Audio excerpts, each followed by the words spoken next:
We're live. Hello, everybody. Welcome to the Drunken Storytellers Twitch stream, not my podcast. And we've got a different game tonight. One of the players is someone who doesn't seem to want to leave this Twitch stream, but a different mood. That could be Fiona or myself. Yeah, fair play. Yeah, so we're a slight difference today. I'm not running a game. I get to play in a game. So this is all a bit novel for me, and I'm not quite sure how this actually really works and what we actually do from this side of the game. So this is a learning experience for me. If it goes wrong, I'm sorry. But yeah, we're actually going to be playing Age of Sigmar Soulbound, the Champions of Death expansion book. Is it an expansion? Is that what you'd call it? I don't know. Yeah, supplement. Supplement, that's the word I'm looking for. Supplement. Soulbound is a game that I have written for. Rob? Yes, you have? Yep, coming out by the end of the year. Cool. And so Rob has also written for it. So we know the game, we know the world very, very well. So this will actually be cool to actually start playing some Champions of Death. I know you've run this a lot as well, Rob. Yes. With other people and things, and you know people. You know people. But yes, okay, so what we'll do is we'll quickly introduce everybody, who we are and who we're playing, and then I will hand over to Rob, our guest GM, who is from the Realm of Fire podcast. So he will be taking us through the depths and depravities of I'm guessing maybe the Realm of Death. I don't know, we might be somewhere else. Spoiler. But yeah, so I am obviously the Drunken Storyteller. I'm David, and I am playing Sir Vittle Gob. I am the most noble and peace-loving and alive knight you have ever met. There is nothing wrong with me. I am a great warrior, king, nobleman. Nothing's falling off, and I'm not munching on somebody's leg. That's me. We'll go round. We'll go clockwise. So below me we have Ben. Hello everyone, I'm Ben, or the Polyhedral Himbo, and tonight I am playing Cackle Stabber, and I am an git. Well, I was a git, and now I'm a Black Knight, and this is my mount, Flapper, my Fellbat mount. Yeah, no, knight. I'm the only knight here. Where's your horse? Who needs a horse? Excellent. Next we go round to our erstwhile banshee in the room. Fiona. It's me. Hello.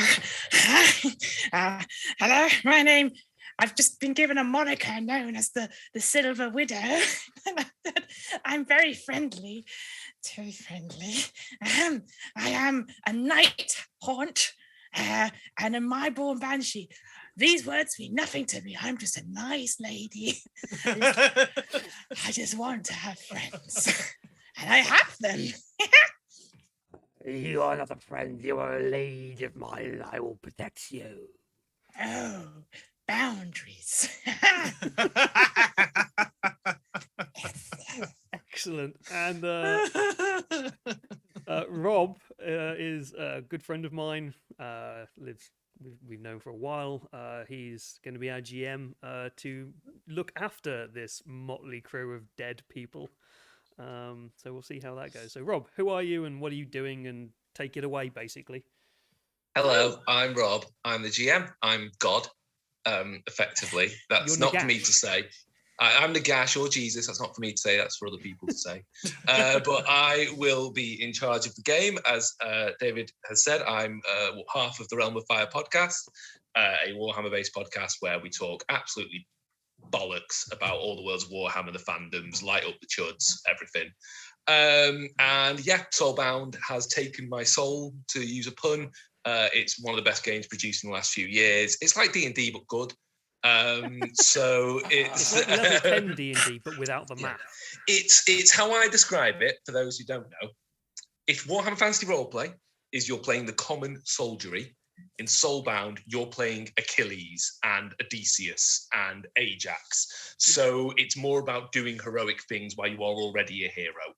Or as someone else put it, Suicide Squad, but Warhammer. You are basically sent into terrible situations and hope you had come out. I was about to say come out alive. This time, that's not as important because we are using the Champions of Death supplement, which is brand new. No physical copies exist yet. It is only a PDF currently.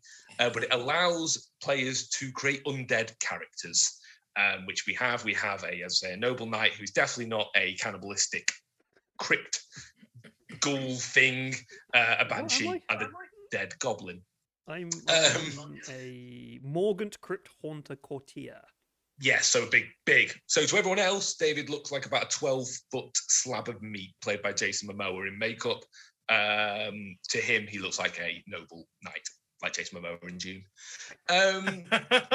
So if we are all happy, do you want me to do a game, very quick breakdown in terms of rules for the people at home, or are we just going straight into it? Not for me, but just in case the other two don't know. So the game is because you have, when you are a good person and an orderly person, you have a soul-bound pool of things that you get.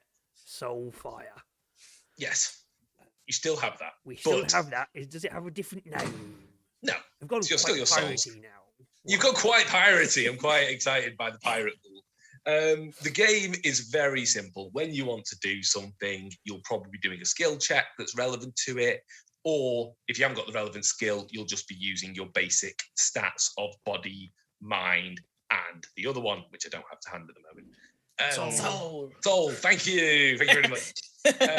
Anybody really understands things. We've gone for the right kind of beer for the night. It's a French beer. Just to wind up those nerds. You count up your points in the relevant stat, how many dots you've got in the relevant skill. That's how many D6s you're rolling. You're usually looking for a 4+. Sometimes a challenge might be 5+. Sometimes it might be 3+. If I don't say otherwise, it's a 4+. And to be honest, it usually remains as a 4+. I might just ask you to get a number of successes. So I might say it's 4+, but you need 4 successes.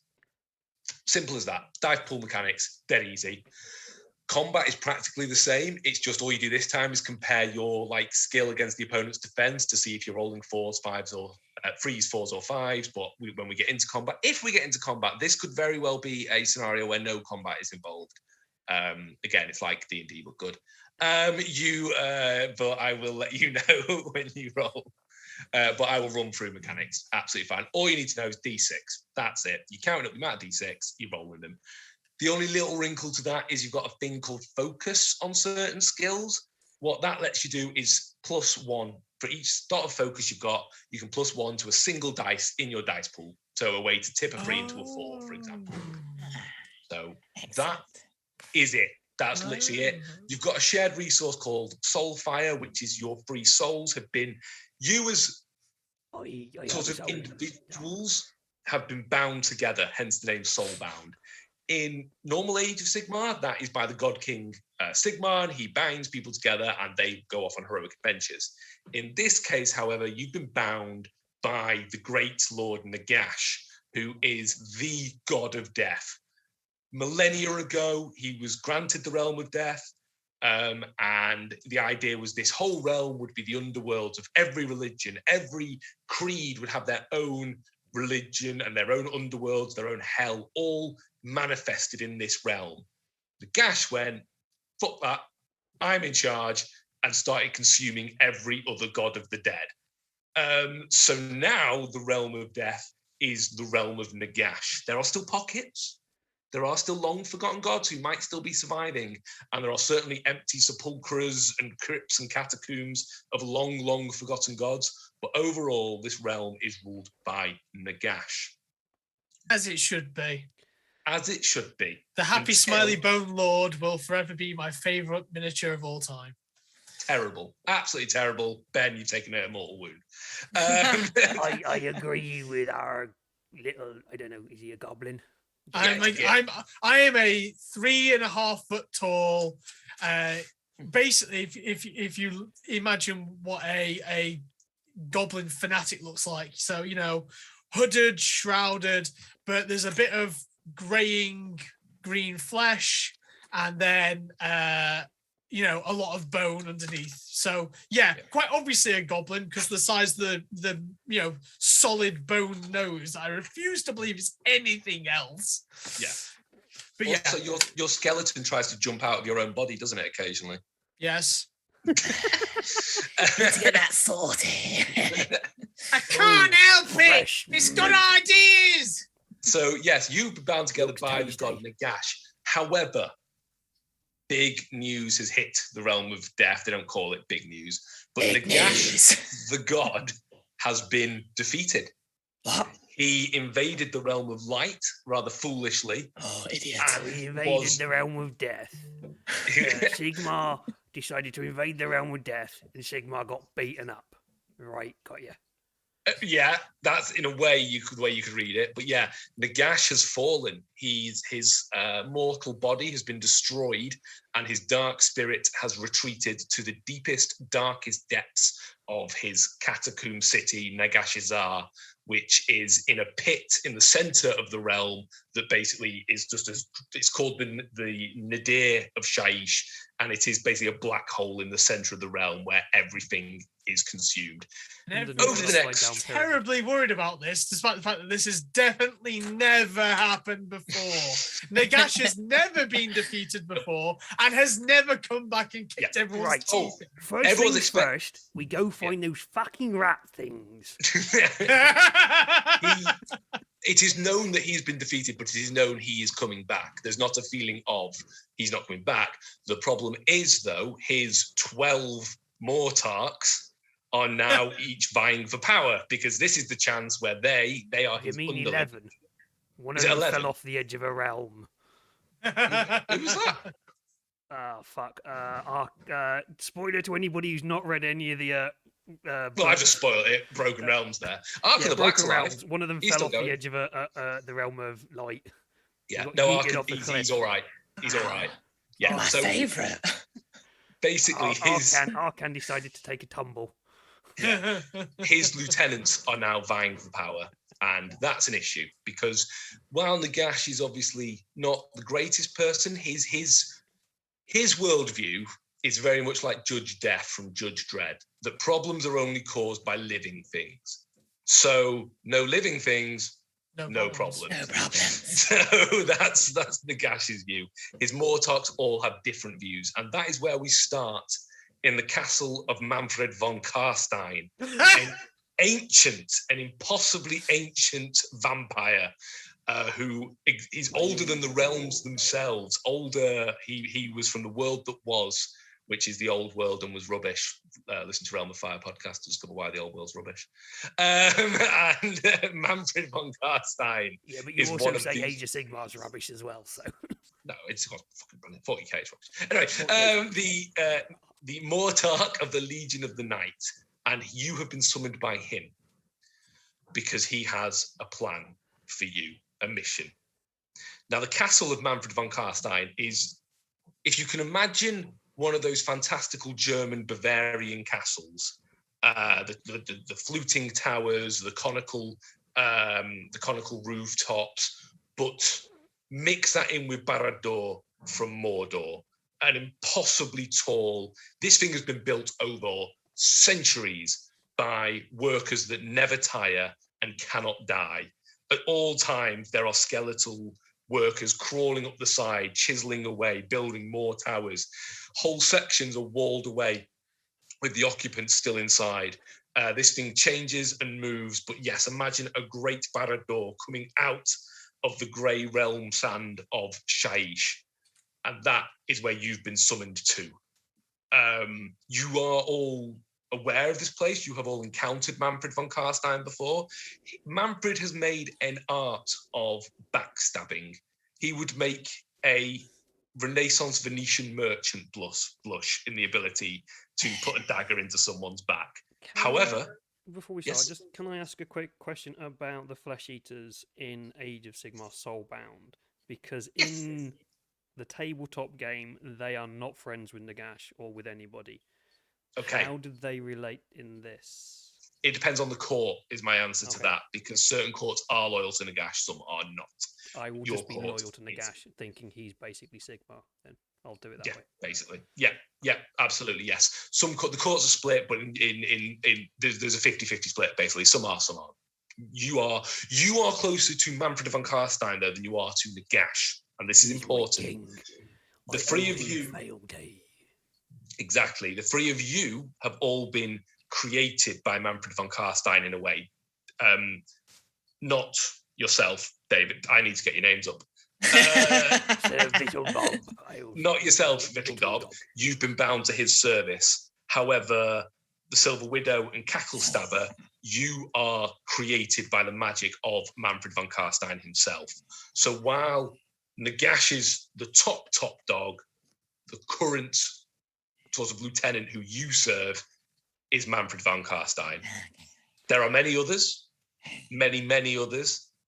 Don't cross them in any way, shape, or form. Not if you value your own life. Yeah, you can be cast aside in no problems. I've heard of this woman. She's like another kind of older lady. Yeah, her name's like Neck. I think she's not. I don't think she's very friendly with Manfred. I think we should go speak to her. Get No, hard pass. At least you know what you're getting with Manfred. Silver Widow, you're usually the Mortarch of the Nighthorn is a lady by the name of Lady Orlinda, who is the Mortarch of Grief. Linda. Okay. Linda, not Linda from Finance. Linda. Linda she's the Mortarch of Grief and just runs on people's despair. I think she's voiced by Alan Rickman. Yes. So you are summoned to the court of Manfred. Now, his castle, as I say, outside looks like Barad-dûr. On the inside, I picture in Aliens, when the aliens start to colonize the corridors, it's they like drop down that. from the ceiling on top of you inside. They drop down from the ceiling. There is great black ossified bone that covers the ceiling and floors. Screaming faces are actually, there's like the floor is a mix of granite tile and then glass tile. And within the glass tiles, it's like a checkerboard. You can see faces screaming to be released as you walk over and past them. Must take ages to hoover the carpets. Well, there's no carpets, there's tiles. Oh, even worse. I wish you would listen. Forever to dust. I like how you've got an oubliette below you with all your trapped bad people. Nice cages. Definitely that. Noticeably, there is no one else in this court, in this room. Huge hall, just the three of you. You're let in. Hello. And at the very, very end, there is a balcony that looks out over this realm. And there you see a figure with their back to you looking out over the realm. But there is no bodyguard. There are no servants. There is no one else in this hallway, just the three of you. Do we recognise the shape of the creature? Is it You do. It is the very unmistakable outline of Manfred von Kastein. Not Linda from Finance, okay? Not Linda from Finance or Beth from Human Resources. Nobody likes her. Fuck human resources. I'll take the resources of the humans. Undead resources. That's what the Ossiarch Bone Reapers do. They're human resources. Yeah. Those fuckers steal my food. Don't bring them around me. Fuckers. Is Let there me a know way? the bones clean first. Is there a way up? Or is it more like a... It's big hallway, and then at the end, it leads out onto the balcony. Oh, so it's not above us, okay? Because that's really fucking pretentious. Yeah, I mean, such a wanky thing to do, which is a very Manfred Von Kastein. I was about to say that is that's well Manfred thing to do. I'm going to start trying to creep in my 12-foot form, and because I'm hunched over and I'm walking on. Yeah. But I'm going to try and creep and not like do boom, boom as my body would. Right, like a respectful walk as opposed to just going forward kind of thing. I'm going to attempt to walk respectfully and quietly so I don't just make echoey noises. Because I think I'm in full armor and like full knight energy. Yeah. So to you, David, you are moving silently. In your head, you've entered the court. The beautiful tapestries run down the walls. Fair maidens and page boys are all stood around, and you are walking with purpose but respectfully towards it. To the Silver Widow and Vittlegob, this giant hulking thing is walking slap. His feet are red raw from walking, so it's like if someone got some beef and just slapped it on the floor over and over again as he walks, with bits of saliva and drools, and then like fingernails dropping off occasionally as he walks. That's what you two see. I view Silver Widow as a fair maiden and beautiful, wonderful lady of the lake as character. Massive cone Cacklestabber hat. is basically a hobbit on a on a donkey. Yeah. Are you on your steed right now? Oh, Cacklestabber is absolutely on flapper. Yeah. Yeah. You are small enough, and this place is big enough that actually that's fine. You're probably still smaller than Sir Vittlegob. Absolutely. Yeah. So there's just this this 3 foot tall armored gobbo on a fellbat, which is like snuffling and crawling forward, doing that sort of very Vargeist shuffle. Yes, very much so. I do think the Cacklestabber is a Jim Henson puppet from Labyrinth. That is what I'm picturing. Yes, the fully armored little ones. I am exactly like a Jim Henson puppet from Labyrinth. Yeah. And Silver Widow looked remarkably like Fiona from the What Am I Rolling podcast. Yeah. Difference whatsoever. Yeah. Okay, what are you going to do? Follow our friends. I'll walk how I normally walk, which is forward. Yeah, well, floating. You don't even walk. Just glides forward. Yeah, I don't think you've got feet. It's like I'm on casters. Yeah. Fiona, just because you're probably unaware of what I look like, I've put a picture in the Discord. Oh, brilliant! There's a picture on your character sheet. I put a picture in your character sheet as well. But I don't look at anyone else's character sheet. Oh, that's terrifying. No thanks. Yeah. I picture them a little bit like traditional Banshee, but also a bit like the Weeping Angels from Doctor Who. I can imagine they move when you're not looking, and it's like the worst thing. Yeah, if David looks behind him, I'm like, sorry. Force of me.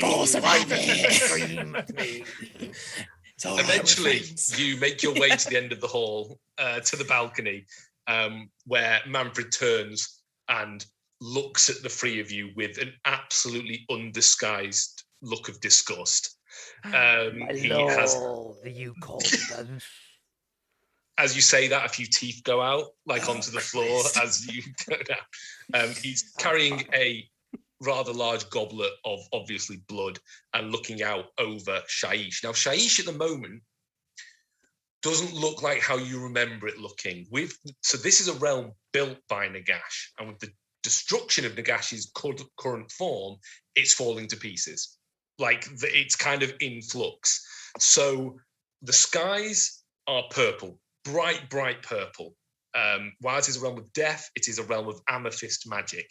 Everything shines with that slight glint of amethyst. If you'd seen June, I would have said it's the same as the spice melange in the air. It is just there. It is everywhere. He controls the death, controls the death. Exactly. Out over the whole plains, you can see these great towers, very much like more huge Barad-dûr German Gothic castles. And some of them are collapsing. Some of them are, as you watch them, just falling down to pieces. Others are growing again and then collapsing. There's like a flux to the whole realm. It is nothing is certain. And when you are created by magic and the magics aren't certain, that's a problem. So both Silver Widow and Cacklestabber, you can feel at times strengthened, and then at other times you start fading away at points, or like bits of your bones start crumbling, and then you're back to like you are in flux with the realm as it's starting to not break apart, but it's like a sea at storm kind of thing. Vittlegob, for you, this manifests itself by your grand illusion. Occasionally, you will realize what you are. Like there'll be a second where you realize you are a giant, cannibalistic, horrendous degenerate, and your mind starts screaming. And then a second later, no, you're a noble knight. It's fine. So you are lapsing into these problems. Mechanical wise, there is a thing in Age of Sigmar in Soulbound called Doom, which basically represents how bad things are getting in the realms. Normally, this is if you're the goodies, how much chaos are getting involved. In this case, I'm setting the Doom at 5, which is high. What? Doom ever hits 10. That's pretty high. Yeah, if Doom ever hits 10, we're talking cats and dogs, marrying, it's all over. But yeah, at the moment, I'm going to sing a things are Doom song bad. now. Okay. Things are I got you, Ben. in the sky, where you would normally see giant clouds rolling, often manifesting themselves into the face of Nagash, very Dark Mark-like in that film, where they shoot the face into the sky. You have these giant faces of Nagash that just create out the rolling clouds. Now there is none of that. The clouds are stormy, white lightning blasts across the purple sky. It is like being in the middle of a sandstorm and the sea at the same time. Things are falling to pieces. And Manfred smiles at you. Smiles at all three of you. His look of disgust drops. And then he talks to you. But he doesn't talk to you at all. His mouth never opens. You all hear the voice of Manfred Von Kastein, a voice far beyond old. You know old. You probably all died or were turned into some immortal cannibal hundreds of years ago. This is older. This is a voice from beyond, and it's in your head. His lips never move. You don't even know if his lips could move without breaking apart, but he tells you what he wants from you. He tells you where you need to go. He tells you what he wants, and he tells you what he expects. And before you know it, you're outside of Manfred von Carstein's castle. You're at the very gate. There is a moat below you that falls to a depth that you cannot see. Stone bridge with bodies impaled along it. Long gone prisoners. And you know that you've been tasked with something. You're to recover a page of a book. Simple task. Whether this book exists or not, Manfred wasn't sure, but you're going to go and look for it. It's the book, a page from the Book of Mordor. That's spelt Morrda. Morrda. You are to head to the town of Surma, 2 to 3 days travel, and from there discover the location of the Catacomb of the Raven. And within the Catacomb of the Raven, this page of the Book of Mordor will reside, if it exists. And Manfred wants it, and you're going to get it for Manfred von Kastein. You are not even aware of your own faculties as you begin the trek to the town of Surma. Now, how would each of you feel about this? You were summoned and you were dismissed. So I'm going to go the other way around. I'm going to go for, let's start with Cacklestabber. What are your thoughts at this point? Well, I've got a job to do. I follow orders. That's what I do. I always follow orders. So Cacklestabber is sort of, being made by Manfred, with no idea of why they were chosen in the first place. Cacklestabber is absolutely loyal. Brilliant. Yes, I think Cacklestabber, as a noble knight, you are a fully paid up member of the Legion of Night, Manfred army. So I think, yes, you're, this for you, this is duty. Yeah. So within the Legion of the Night, there's a sort of a very simple rule, which is you fuck around with anyone except Manfred. Yes, yes, literally stab anyone you want. Stab anyone you want. Backstab anyone you want. Turn on Manfred, and your soul will line the walls for all eternity. So when it comes to sort of the do not fuck list, there's Manfred and no one else on Cacklestabber's list. So Cacklestabber is 100% dedicated to this. Excellent. Yes. You would definitely get a Shao Kahn, your soul is mine moment. Yeah. Silver Widow. Well, several things.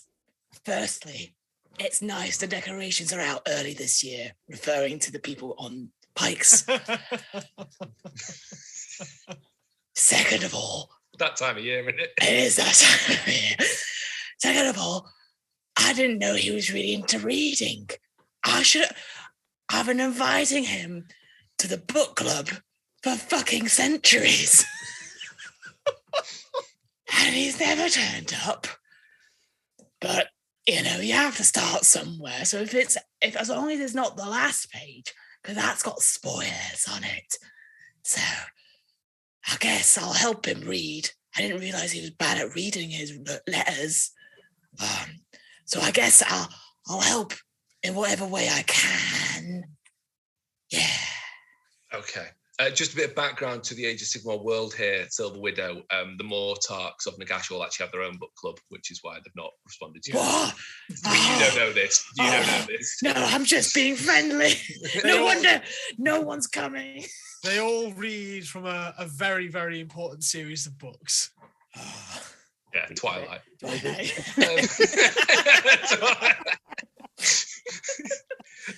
So Vittlegob.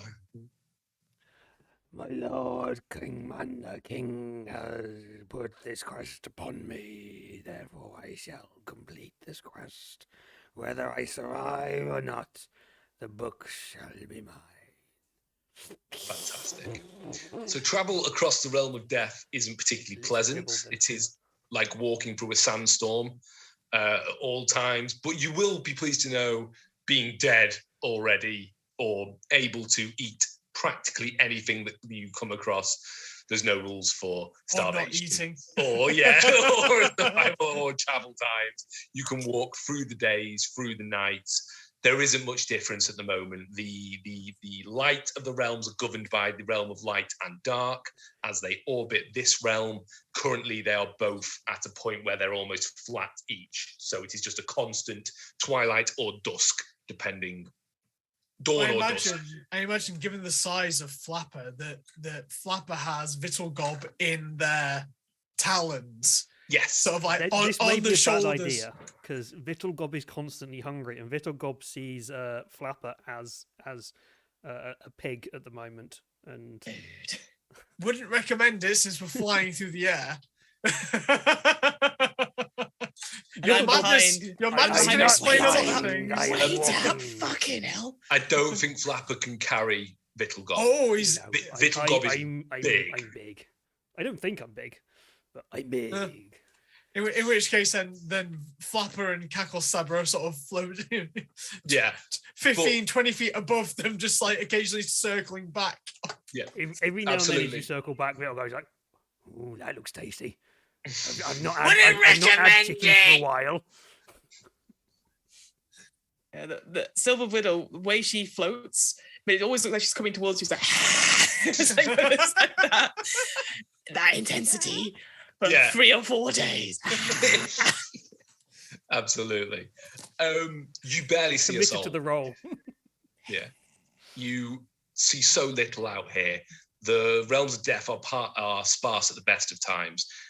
Currently, the lands are quite emptied through various campaigns, so the major armies would normally be tramping across these parts are currently busy, so you are alone. You are walking these great dunes of grey, what's called grave sand, just eons and eons of people and bone and dust all ground together, making this great desert of grey sand and purple skies. Until eventually, after 2 days, full travel, not a moment of rest, you sight ahead of you, to begin with, the standard, knowing you're coming to an area of civilization, a road, a very roughly dug, basically carved out of the ground path starts to appear. And then, as the Silver Widow would put it, decorations start appearing at the side of the road.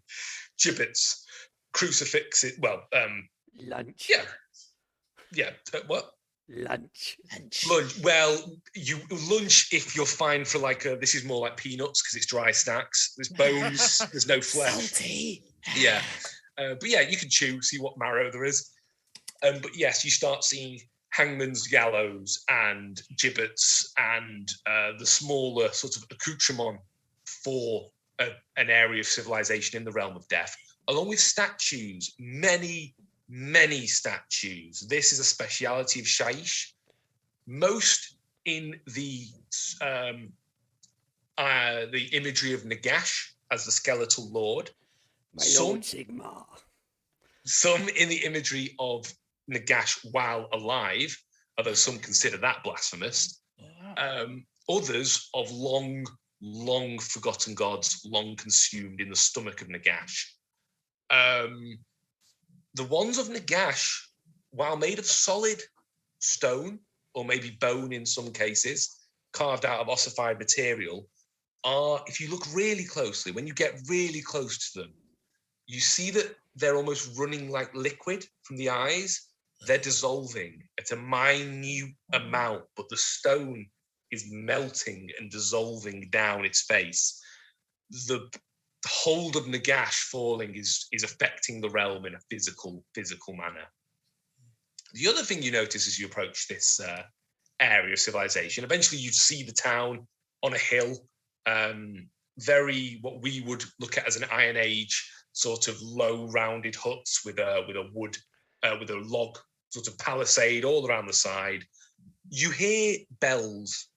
You hear a lot of bells just in the wind, tingling. A lot of them, as if a lot of people were shaking bells all at the same time, and it never seems to stop, and it comes from the opposite side of the town. Oh, I see they have heard of our arrival and welcome us with the bells. Have you ever seen a skeleton melt like that before? The ones like this, they don't usually do that. They get better and better every century. Those ones ain't What? tasty. Sorry, I just enjoyed that. What? What? What do you want? What? No, I've seen a skeleton melt once. Ah. Manfred wasn't happy with him. Manfred's never... Literally turned, gazed at them, and they melted. The scary thing was they melted from the feet up. That'd be pretty bad. It's pretty terrible. Yeah. That's Yeah. what you get when you upset the Legion, the Lord of Light. They do things to you. I mean, I hope this page is worth it, because if he gets upset, I don't like spoilers at the best of times. I'm sure he won't hurt you, my fine lady. You are... I hope a spoiled gone girl for him, and apparently, it's an interesting choice for a book. I've heard that the Lord does not like small donkeys, so I've not got much hope for... Why does he call him Flapper when he's a donkey? He's personalised it. I don't know why. Yeah, I've heard he's got a bit of an upset thing about donkeys, so... Hell. Oh, Is fuck, that it's not a donkey! Fuck, it's a bat! Oh, no. Ignore that, no. Wait. Okay. Shall we go Turn back. to the town? The people await our presence. They ring for us. I'm quite pleased that the most sane member of your group is the undead goblin. That's quite impressive. The cackle stabber is the only one who's like, yeah, I know what's going on here. I choose to believe that if a goblin was allowed to live for hundreds upon hundreds of Definitely. years with their soul intact, because Yeah. all skeletons have their souls stuck within them or are completely devoid of it, but whatever. Yeah. I choose to believe that if a goblin was allowed to live this long, they would all become scar-snicked. And scar-snicked is really switched on Yeah. and really, really aware. Yeah, goblins are very clever. They just get stood on. That's the problem. So yeah. Or They're more snacks. troublingly, it's berry picking season. In which case, that's a big problem. They just have a Anyway. propensity for the wrong type of mushrooms. As you get closer to the town, there are 2 torches lighting your way to the front gate. These torches are actually bound humans who are currently aflame with a blue fire. They are They're screaming. a barbecue for us. How high is the gate / walls around the town? It's a good size. So we're looking, I'm going to say, what would be 3 stories? A story is about 10 foot, isn't it? So Yeah, 30 foot. about 30 foot. So, Yeah, very tall. So I'll have Flapper sort of fly up another 10 feet sort of thing, so that we can land on the wall sort of thing, rather than having to fly down, go through the gate and stuff like that. Okay, so you're going to fly over. I was flying overhead the entire time. Anyway, Yeah, I was yeah. shouting down to them. But That's what we managed to talk about, the donkey. yes, yeah. Silver Widow, while you float, you can't fly. However, you can pass through solid surfaces. Won't do that here. So Vittle Gob, you can walk through bit surfaces because you're fucking massive. that door's going to not stop me. But At On the the way gate, through the door, I'm going to What grab might myself stop you- a shank of barbecued beef. okay, you're gonna rip off like a leg or an arm from one of the I'm going to take a shank of the cow that's cooking on the spittle. Could you make a body barbecue check beef. for me, please? And you can use might Oh, cool. for this. Body and might. Body and might, please. As is Now, standard. 3+, nice and simple. 1, 2, 3, 4. How many do you want me to get? Just one? You need 1 success. I got 4 successes. Fantastic. Yeah, you rip off in your head a lovely braised shank of cow. Perfectly cooked, absolutely perfect. Silver Widow and Cackle Stabber, you see Vittelgob basically grab 2 legs on one of the prisoners, who is very much still alive, while on fire, still alive, and then the legs are ripped off with the resultant sounds and screaming and blood spurting. And more It's very good. troublingly, You want some? still alive. Very still alive, very kept in a sort of suspended animation of fire. Yeah. What might stop you, though, rather than the door, is the 2 guards at the gate. 2 12-foot, almost statue-like figures made of bone material that, while not a natural bone, they've obviously been constructed. They are bone constructs stood at the door, both carrying rather large scimitars, and they look at you the whole time you approach.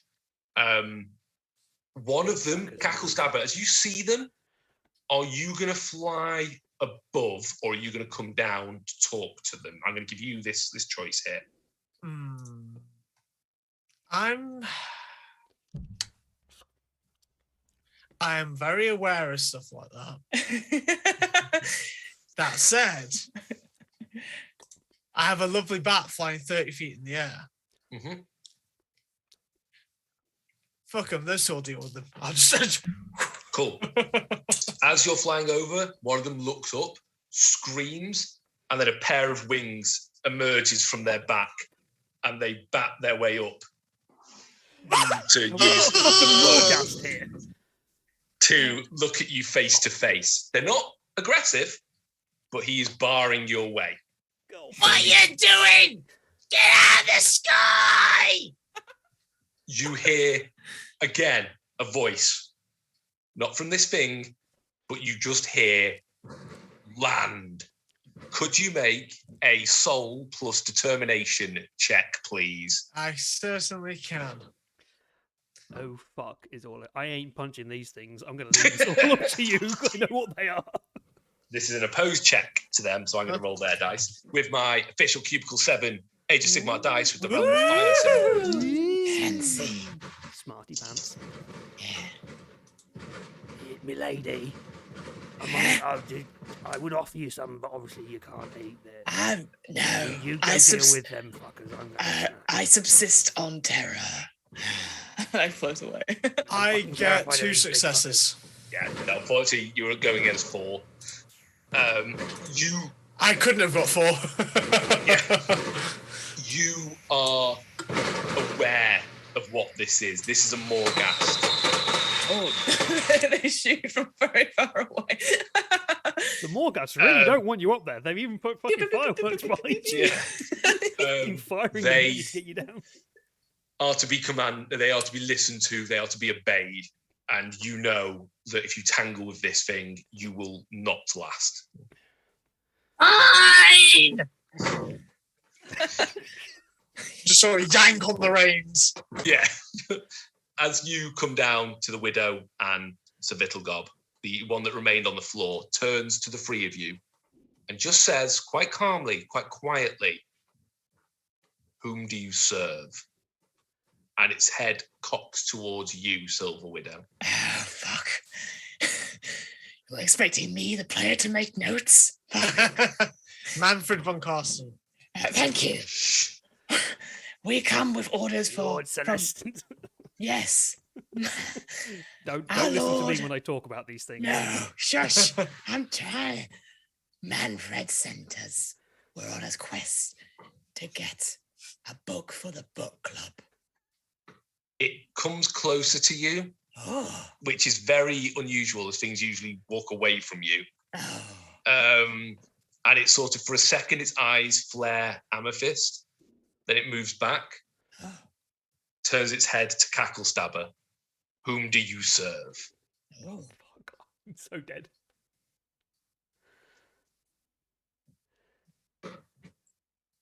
But you just...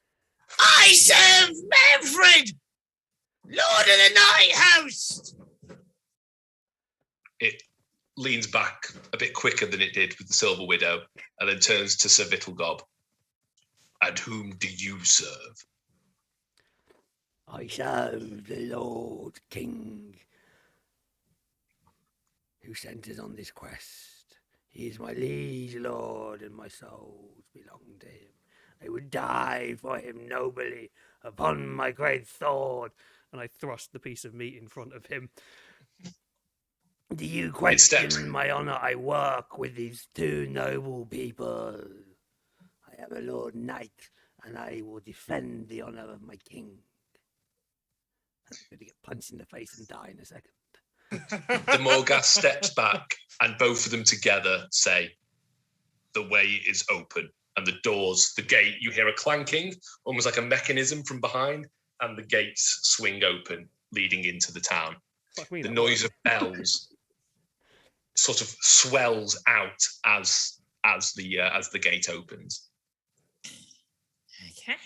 Thank you. They stand to the side. You are free to enter. I have one question. Would you be interested in joining a book club? I'm trying to get bigger reach. Our next one is I think of any books now. What have I got on my shelf? Is it called the DM's Book Club? No. No, we I just never love it. speak about that here. I just love the fact that the Silver Widow is occasionally becoming Stitch from the 11th. every 4 or 5 words slips into Stitch voice. And now all I can see is Stitch's head on a... Do you know who I'm hearing? Terry Gilliam's jailer in Life of Brian. Yeah. He's like, Oh, we've got lumps of it in the back. I remembered what book it is now. It's Devil Wears Prada. Yeah. Great book. Won't spoil This the thing ending. just looks at you just stares deep at you, and you know you have seconds to leave his presence. So the three of you enter the town of Sigmar. Now, Sigmar is not a particularly nice place, nor is it a particularly bad place. It is a very desolate place. There are great Iron Age style roundhouses, which you imagine would be the living quarters, ironically. This is a place, however, where humans live, because while this is the realm of death, there are human settlements. And this is one of them. And a very unusual sort of religion or belief that grows up in the realms of Shaiish from the human settlements is ancestor worship, of course, because, you know, there's more chance you can actually speak to your ancestors. In particular, and as is in the case of Sigmar, is the keeping of ancestors' heads above the doorways of houses which are talking to each other and to the people as they go past. This is a sort of almost voodoo style shrunken head village with these heads chatting away, talking to people as they go past. Can you imagine the nightmare that comes from old people being able to speak to each other forever?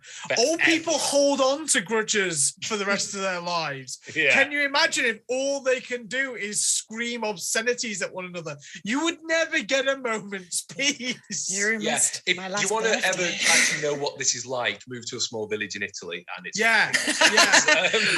and then now you realise why there are bells ringing constantly. It's got fuck all to do with us. It's to shut out the sound of old people. The bells. Like old people, these heads are quite. As you walk in, immediately you hear a, "Oh God, look at them! Oh God, anyone can come in these days." Shut it! Why are fucking apples talking? Who fucking? It's not fucking all Saint Eve or whatever it's fucking called in this realm.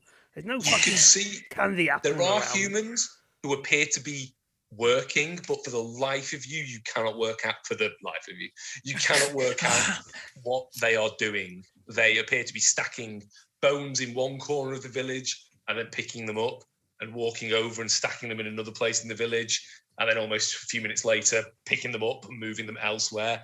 There seems to be, it's almost like a mockery of life in the village. Life is going on and there are people, but it's almost like no one is sure what you do with life. Like you have it and no one knows what to do with it. They're all just walking around, maybe waiting to die. You have to have it. Yes, you are alive and you have to have it before you can die.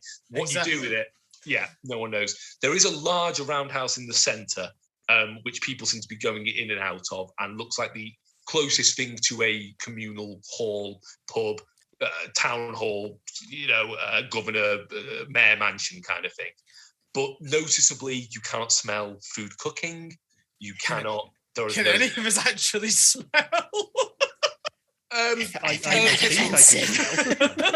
yeah, but there's no hearth fires burning. There's no children walking around. Everyone is basically an older person, and these heads are talking and just chatting and chattering away.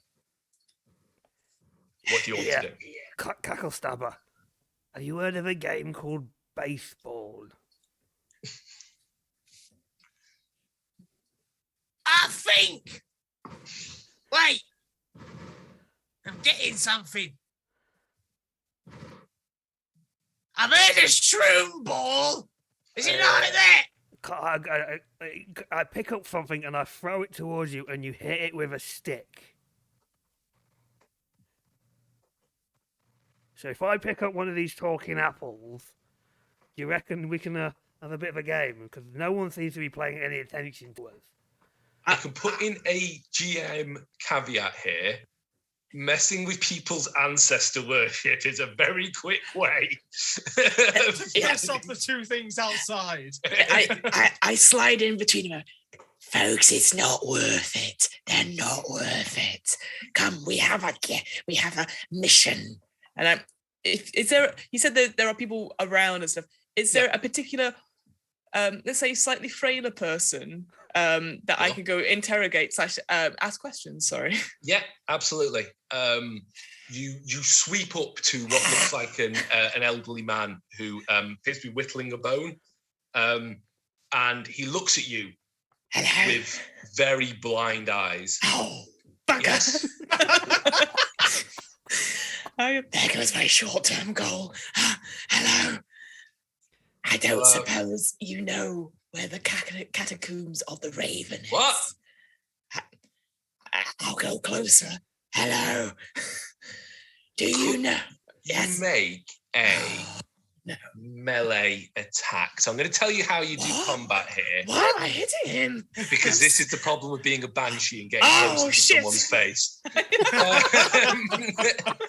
So, what's your body? But how you do combat is nice and simple. Yes. First thing we do is you look at your character sheet and you will see there's like 3 columns which are labeled extraordinary, superb, great, good, average, and poor.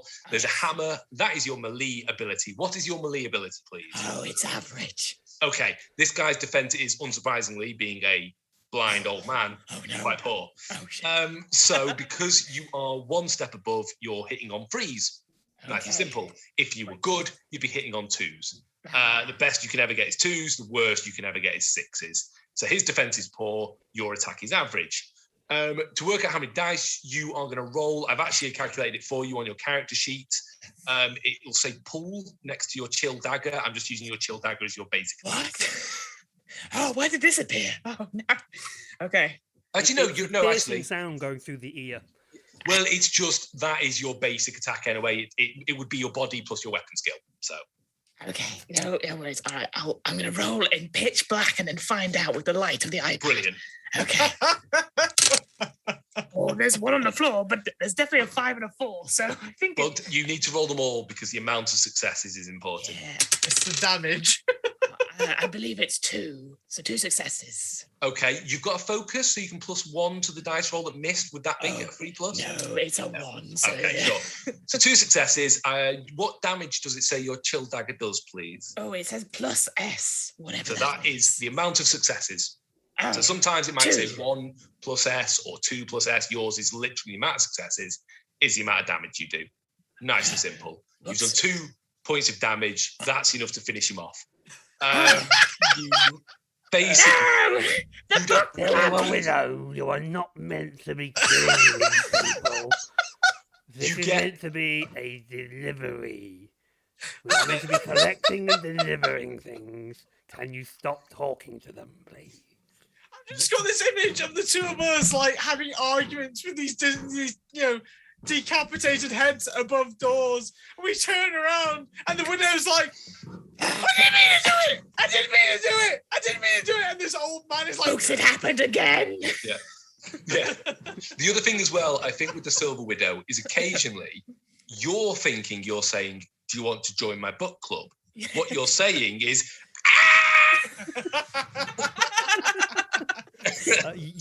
you broke the sound thing there. You cut out with that. perfectly cut screams. Yeah. So yes, unfortunately, that was the last step to push that man over. You actually got too close, and the chill of your existence was enough to just suck that last bit of life out. You feel a bit better. He collapses, and he's so old, he literally almost collapses into dust and bone. His body just sort of sinks in on itself, and there's just a pile of rags and bone there. If they're still talking, I'm going to try and shift some stone over the rags. Sure, yeah. Whoops. All right. Is there anyone that doesn't look as frail? Yes, there are less frail people as well in town. Obviously, I let these guys come with me. Yeah. I feel this is going to happen a lot more during this one if shot. she looks like she's about to say something, you step in. You're less scary because you're small. Okay. Yeah. Oh, by the way, So Vittlegob, if you saw that, what you actually saw was a young man faint at the beauty of the fair maiden of the Silver Widow. Happened again. I keep forgetting that I see things differently. Yeah. Oh, fuck. Okay, so do you want to go and talk to someone else, Silver Widow, and not kill them? Yes, please. Okay. You see a more looks a heartier young woman who is chiseling runes. There's a big sort of bit of bone that's been rammed into the ground, and she's stenciling in runes into the side of it. And she turns, and as she, like that, exactly like that. Little less fascist, but yeah. Just saying, people are into Vikings. Just got to watch out for them. Right, how do we the stream's been kick out cut our off. GM from this game? No, I know that you're a good man, David. So they I won't go that far. they turn to you, and there is a moment of, and they stop and they hold their breath for a second, just as a. I take the socially distanced 2 feet away. They immediately, on noticing that you are one of the truly dead, she bows her head and says, "Yes, my lady. How can I be of service?" Excellent. I wish to know. Well, we wish to know. And I point to the other 2 who are like even. Sure, she can't see. She's got her head down. Okay. I need to know. Oh, Stitch is going back. Apologies. I need to know where the catacomb of the Raven is. I would not know, my lady, but Crackmarrow would, and she points her hand towards the bigger building in the building in the centre of town. Is that a person or the building? Yes, Crackmarrow is our leader. Excellent. Is it appointment only? I wouldn't know. Okay. Cackle Stabber is already like just heading that way on Flapper. Just like, I've heard the crack marrow, and then I heard King Marrow. I went, oh, Marrow. Ooh. You've been most helpful. Would you be interested? No, you know what? It's just as you're about to leave, she looks up for the first time. And looks directly at you. And again, this is quite unusual, because the natural presence within the presence of being with the Nighthaunt is to look away. It's like almost a magnetic repelling sort of feeling for mortals. And she looks at you, and she just for a sec, just quizzically says, "Ma, my lady, who do you serve?"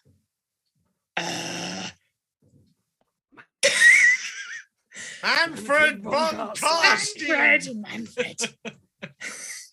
Thank you.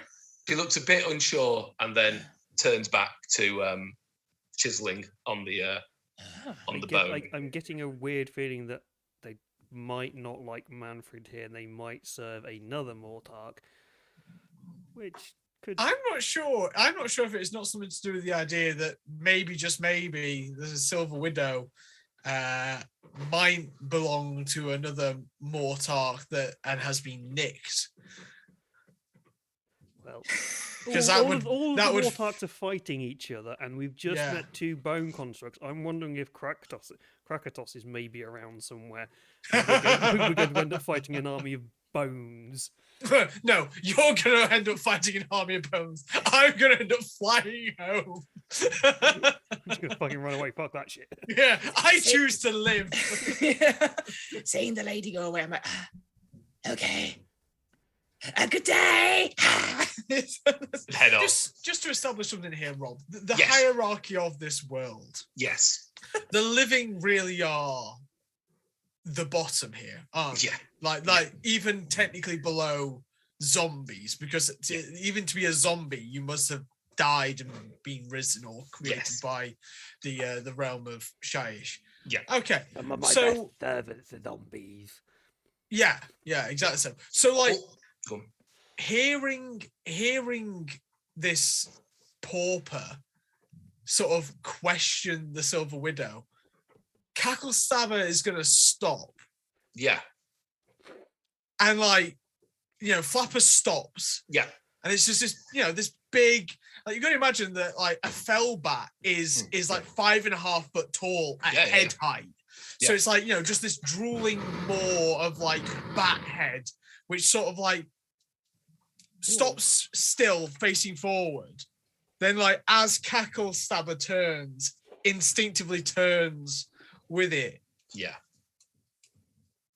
Seeing that she makes herself look even busier, she's like, oh no. Turn around. She turns. Did you just ask her a question? I did, my lord. Why? I just was curious, my lord. Curious? Yes. I'm sorry. It's me. Right. And I'll kick my spurred heels. And Flapper will literally like start bounding forward towards them, take off and pick them up and start to fly up and out of the settlement. Okay. Cackle Stabber, I've told you before. As you do, attack the slaves. And that's again. It's all right. very much a look of peace comes on her as she gets grabbed. Ooh. And the other people in the village sort of look. They don't exclaim. Some of them say, oh, look. But there's not, oh my God, or anything like that. It's very much, oh, she's been taken. And they're watching. Everyone else is watching. It's probably very much a pleasure for them to die and to become part of us. Yeah. This. Explain why you're curious. She's quite far away, so you can't really hear her. Speak up! You hear the rushing winds. She's answering, but yeah, the rushing winds and the storm and the dust. I will like tie the thing around like one skeletal Right. hand and then like clamber down so I'm next to her. Just go, stay! Say it again! I just was curious, my lord. Who do you serve? Why are you asking? I don't know. I'm just. What do you mean you don't know? Speak! Answer properly! Please, she says, and then sort of opens her like dress a little bit. You must do away with me, please. No! Answer! And I'm actually going to kick off my hatred of the living. And I'm going to intimidate her into answering. Well, actually, specifically, I'm going to command because I exude a natural aura being a black knight and a white that people want to answer me. Absolutely. So this is an intimidation check where you have advantage, so you're definitely succeeding on freeze. So either body or soul, you choose whether you're going to be like physically imposing or just look into their soul. I think it's a power of the actual what Cackle Stabber is. Like there's something inherently comedic about Cackle Stabber until they actually begin to bear attention on you and what they are, this white, this, a force of malign energy that has embodied this form. Yeah. I think it's very much face to you. Like, when Gandalf becomes big in Lord of the Rings, he's an old man, and then it's that kind of... It's exactly that, yeah. So Cackle Stabber goes from being like, oh, it's something really small to, holy shit, it has fangs and red eyes, and there's something very much of like, oh, this thing wouldn't do away with me. I would just disappear into a lifetime of suffering. Yes, oh, absolutely. I should answer this thing. This thing is old and scary. So I think frost begins to like pour off this verdigris armor and the shadows that comprise like the flesh that makes up this face begins to elongate into Cackle Stabber's original face. This goblin vestige. Answer me. Do you know what? Because you've just given I'm not going to make you roll there because you've given a really good explanation. I got 3 successes as well. Oh, did you? Okay, fine. She screams, lets out an absolutely not for you, terrifying scream, but to a human would. And she just looks at you dead in the face, which is an incredible feat for her to do. Like literally tears. Can you tell I've been fucking looking at books of Catholic statues recently? Tears of blood start pouring from her eyes. And she just says, I don't know. And then completely passes out.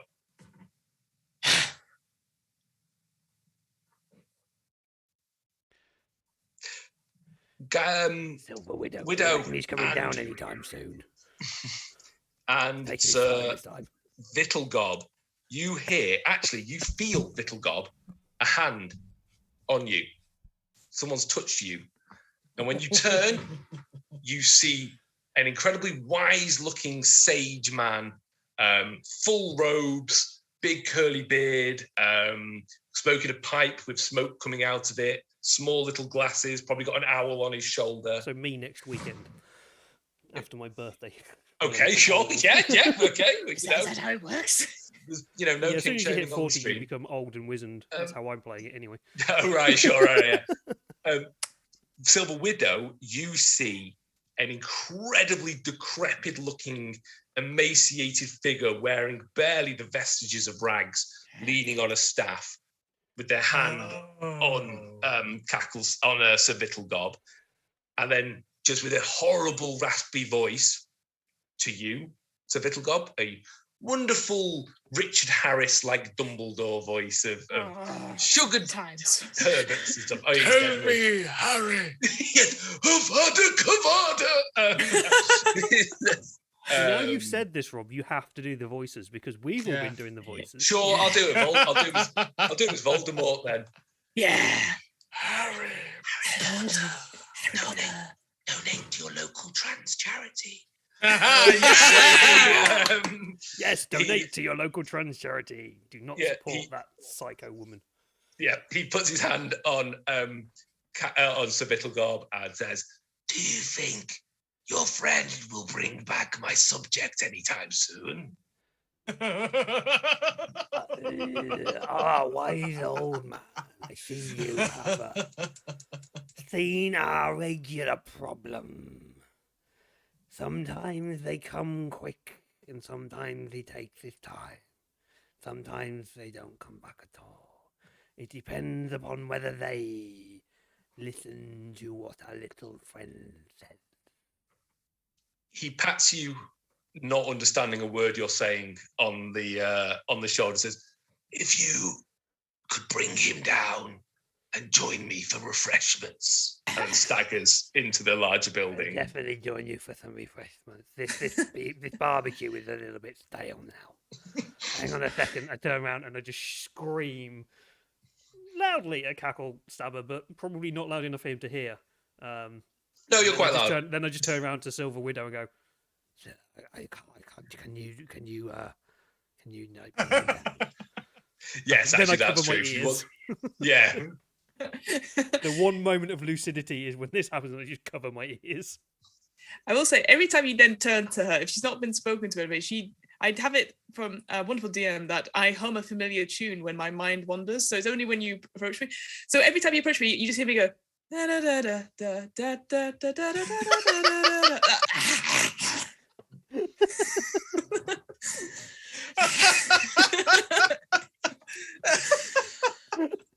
Discuss which tune.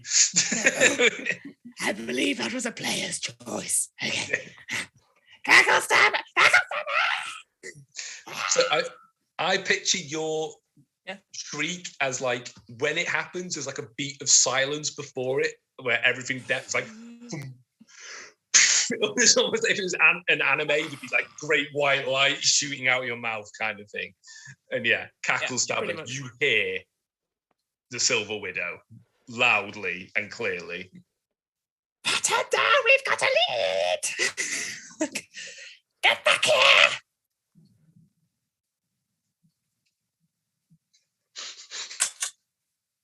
Can you see what he's doing? I can't really see. I just see the flapping donkey. And How is Vittlegob explaining this one right now? Can pigs fly? Because apparently I am 30 plus feet in the air. Pegasus. You're a Pegasus Knight. I'm a Pegasus Knight. Yeah, but you're a small Pegasus Knight. That's why it's a donkey.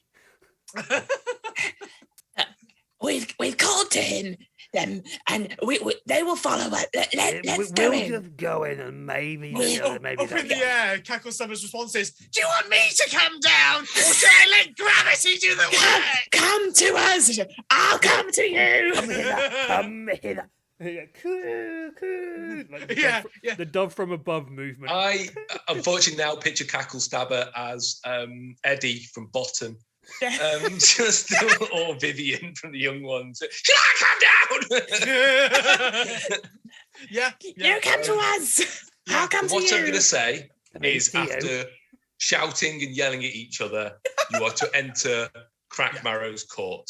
Let's have a quick break because it's been going for an hour and 25 minutes. So, David, it's your stream. You tell us the rules of breaks, please. Yes, my face needs to relax and not do that for 10 minutes. So, yes, we will take a quick 10-minute break.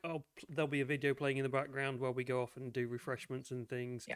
And I get we'll be back in lozenge. 10 minutes. So, see you all in a bit. Bye.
Welcome back, my friends and viewers. We have lost someone in the ether. The banshee got peckish after killing that old man. They got a little bit upset, and so they fucked off for a little bit to have some food. But yeah, we're back. So which is so fine. what we were doing? What were we doing, Mr. GM? You have entered the Court of Crackmarrow. Now, this is the Not large building in the centre. The three of you step in. The Banshee, immediately as you step in, this is to you, Stabber, it is very much a packed earth floor, a tiny spitting fire in the centre, dead walkers, all sort of hunched against walls, some shambling, some just stood. Some appear to be nailed to the wall, but they don't realise it, and they're kind of like trying to get away, but their hands nailed to the wall. And in the centre, past the small sputtering fire, is a throne made up of what looks like smashed up barrels and wood and scraps nailed together. And sat on that is the figure that approached. I'm going to have to get your names up again because brilliantly I've forgotten them. Thank you, Vittlegob. And they appear to be holding court. They have a very small, at first, what would look like a cat skeleton that they're stroking, but cats don't have 8 legs. As you step in, the only other decoration in this very cold, drafty, quite damp hall, smell of rotting body and meat comes out of it, is a statue that was long, you think of Nagash, the tall hat is there, the pitted eyes, and the Silver Widow immediately What's that? He's got a knee pad. Yeah. He sees knee pad in my image. Yes. The Silver Widow immediately sort of turns and goes to the statue and starts like conversing with it, talking to this statue, just chatting away. You cannot hear a word they're saying, but they are there animatedly chatting to the statue as if the statue is talking back to them. However, Vittlegob, you have entered a lush merchant's house. There are guards and pages all stood around. I knew it. I knew that was going to happen. Brilliant. There are merchants all stood around. And the Silver Widow is killed, unfortunately. Statue fell on your head. And it killed you. The Silver Widow is currently conversing with a statue in Crackmarrow's court. Like that, yeah. To Vittlegob, you see a merchant prince sat on a rather large, like, well, not a throne, but like cushions, holding court, and he has a wonderful, almost like a small phoenix that he's stroking in his arms. It's a griffhound. Yes. It's a small griffhound, thank you, yes. But to Cacklestabber and the Silver Widow, they are this incredibly thin, emaciated thing stroking a skeletal 8-legged creature. Is it asleep? Is it near asleep? The creature? Yeah. Sorry, in I'm your trying eyes, to make a yes. really bad joke about sleeping here, and it just didn't work. So. Okay, brilliant.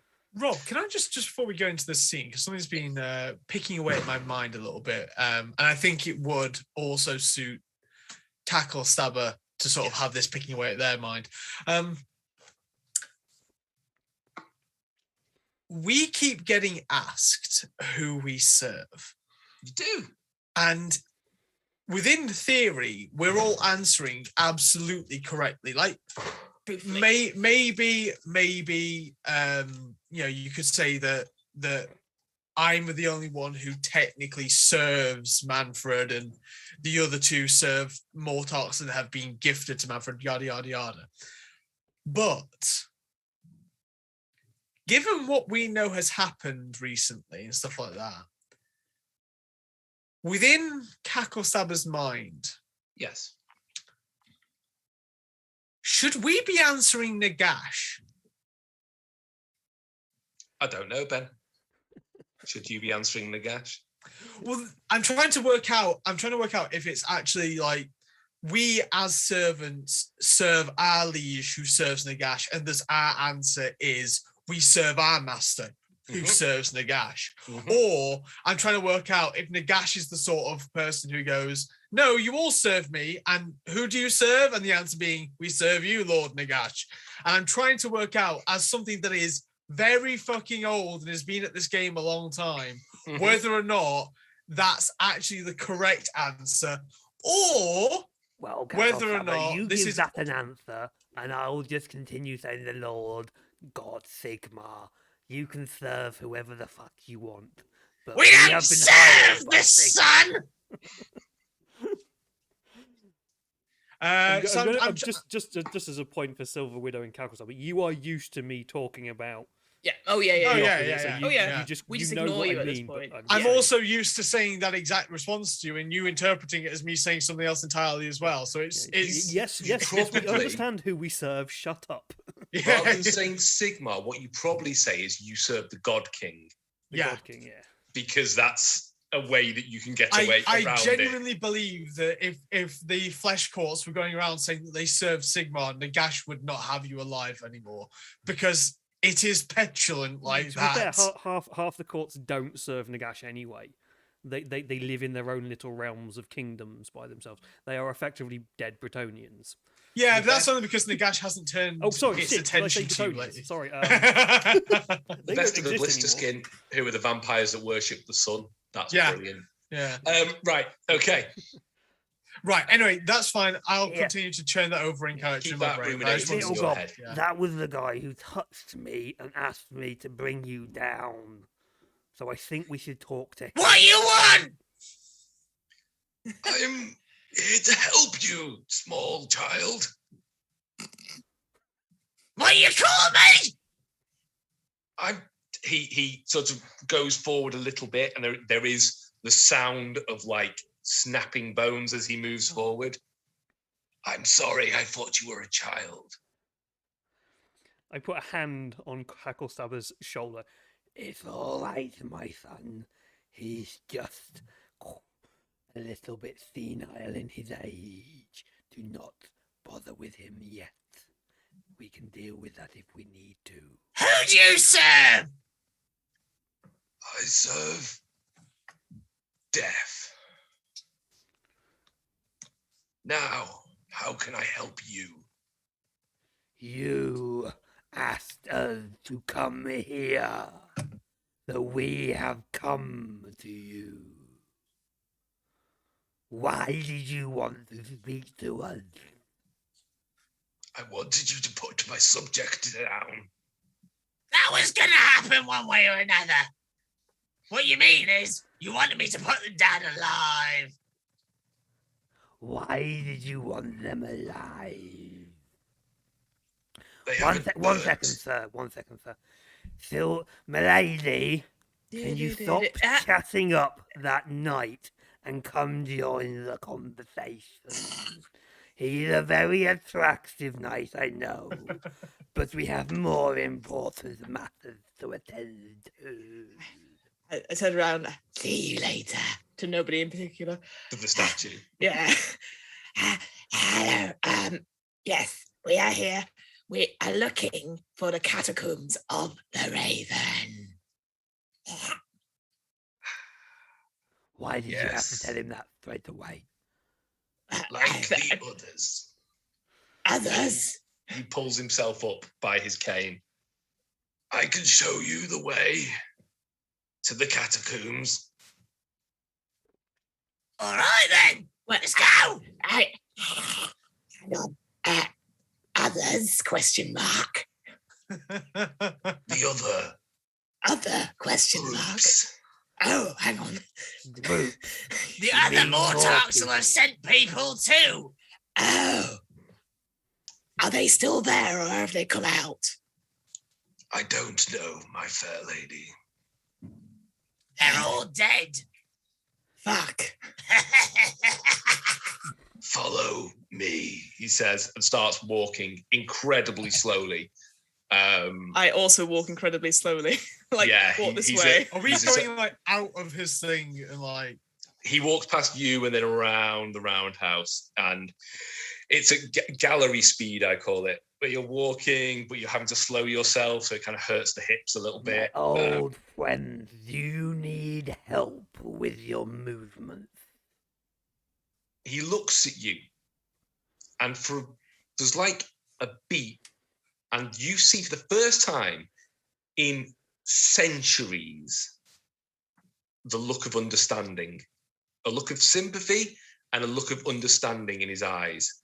And he says, "Yes, Sir Knight, if you would take me on your steed, I would accept." I don't have a steed, but I can. Well, carry it. this is where your insanity kicks in, Oh, fuck. because this is the thing, it's never set.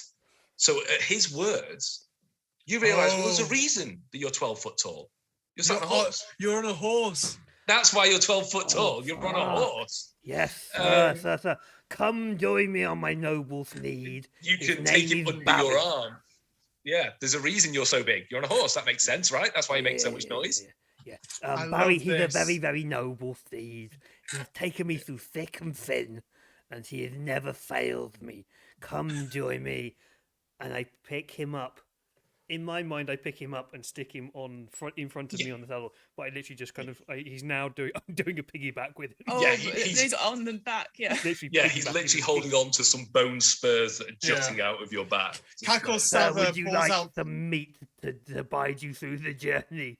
And I pass him up what I think is the barbecue. It's literally two Yeah. guys' legs.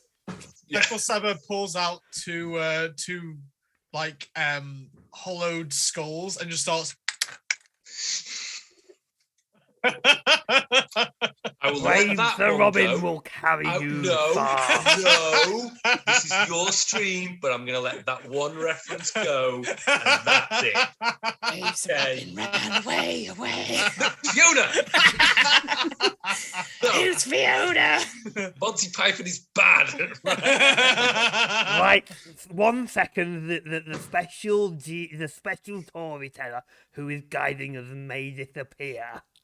Oh no. Oh fuck! No, hang on a minute. What am I doing? Fuck, I'm not gonna fuck with that anymore. Right. It was fine in the 70s. It's not funny now. Okay, so Someone you has no move sense of through. humour.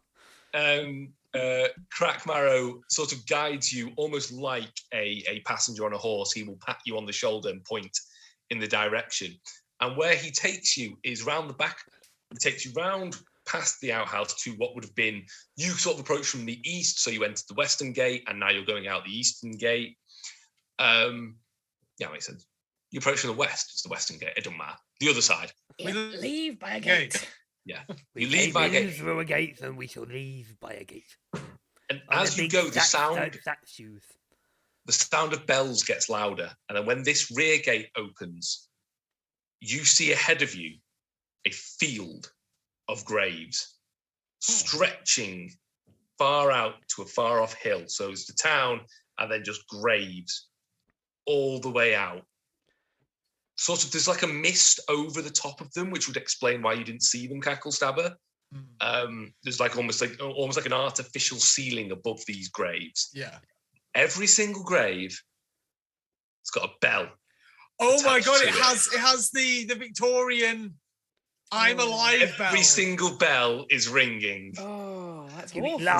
Lars. For whom does the bell toll? For you. But yeah, I thought your name's Kirk, James. every bell is going ting, ting, ting, ting, and no one is. No one's getting it. Yeah.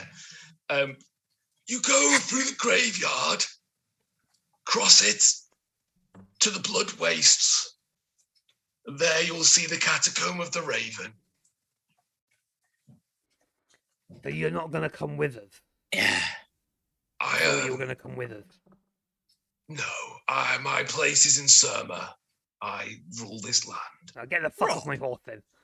Useless fucking servants. Rob. Yes. I'm an eternal hunter of the Book of Mordor. Yes. And Ben knows quite a lot about Mordor. Mm-hmm. And knows what Mordor is. Mm-hmm. But I want to know, does Cacklestabber know about Mordor and what some people say about them? No. The only reference you know is Mordor is a ancient element of Nagash. Right. So I don't know what certain champions of the living might believe about Mordor or anything exactly. like that. You know, Mordor is an ancient name for Nagash, kind of thing. Just another aspect of Nagash. Okay. There's lots of small people running around in the gardens. Yes. So actually, what you see, Sorry. Deep to you, Vittlegob, this looks like almost like a medieval fair as you're walking through. There's bells jingling and dingle dang, and there's jesters. It's not even like a good cemetery. You have just completely blown it away. Yeah. It's like a fucking country fair shit. Yeah. All you can hear is the bell. That's the sensory that overrides everything else. The bells. So all you can picture is medieval. Look. They've got the bobbing for the apples and the dancing and all the games you get to play. Quoits and things. This looks like a fantastic experience, my friend. Stay on target. Stay on You target. who were fucking setting up that fucking night in the fucking... I was busy. Oh, sorry. Could you all make... You have a natural awareness stat, which is just I under do. your weapon skill on the Yeah. skills. 2. Could you roll me that many dice, please? You're looking for 4 pluses. This is basically your perception. Oh my god. Oh, fuck me, I got a 6. Nice. Yeah, try that again.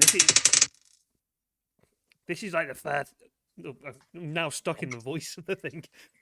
This is like the first game I've actually rolled dice in. For Two fucking Two ages. successes. Yeah, 2 successes. I have 1 dice and I rolled a 6. Fantastic. I'm so not used to rolling dice. This is confusing me. Yeah, none of you see anything. It's fine. You're absolutely fine. What? So you make your way through the graves. Sorry, before, because there was something I fully wanted and intended to do that. Yes. Crackmarrow has said that they belong to the this area sort of thing, and they're not coming with us, yeah. And then Vittlegob told them that to get off their horse and stuff. Yeah, he's not going anywhere because Cacklestabber doesn't trust this fucker, and I'm from a time of suspicion, betrayal, backstabbing. You're a goblin. That's your nature. No, I'm also a white. so it's a goblin hyped up on next level shit. LSD. Yeah, shit. Yeah. So I'm gonna wait until they begin to walk away from us. Sure. Yeah. So Crackmarrow lowers himself off. Begins and then- turning around. Yeah. I'm just gonna go, who do you serve? I serve death. What's the name of death you serve? And he says the word Nagash, but you don't quite hear it. He says it, but there's almost like, as he says it, a roll of thunder from the skies, and you hear Nagash from the sky. Wrong answer. That's not ominous at all. And hearing the fact that I hear Nagash from the skies, but not from him.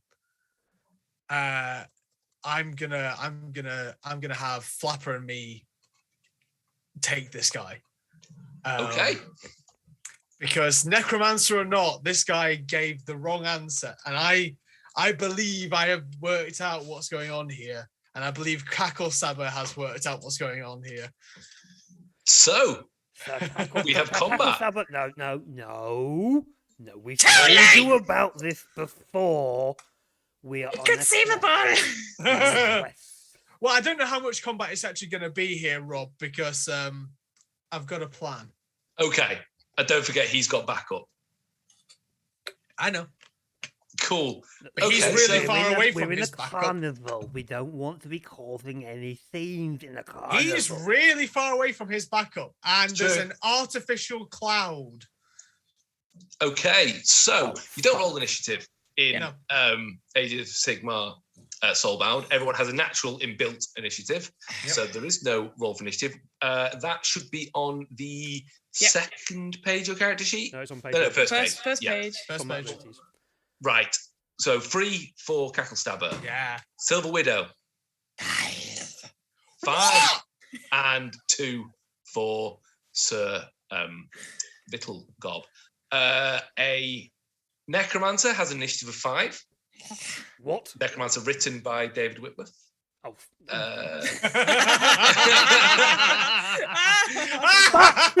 Did you see David's face? He's like, how dare this creature be so fast? Fuck, I wrote it's him. me. to be fair, this was I didn't write him. I wrote the scenario that he got applied for. Okay. So the there's only- a whole backstory as to why the Necromancer is in that book rather than where it was. So I just ended up with him as a scenario in my scenario. So I didn't actually write him. In a tie, the players always trump the monsters. Mhm. So you are getting to go. So on your turn, you may move and do an action. You also have metal, which is a resource that both you spend and it refills at a rate of 1 per turn, which allows you to do a second action. Combat is very much theatre of the mind and broken into zones. And I'm going to say there are basically 2 zones in this combat currently. There is the zone where the Necromancer and Sir, I cannot remember your name, Vittlegob are. And then Gob. the zone behind is where Cackle Stabber, and you are yourself. So you are one zone away. If you want to do a melee combat, you'll have to move into his zone and attack, for example. Or you might have a lot of things that reference zones. Yeah.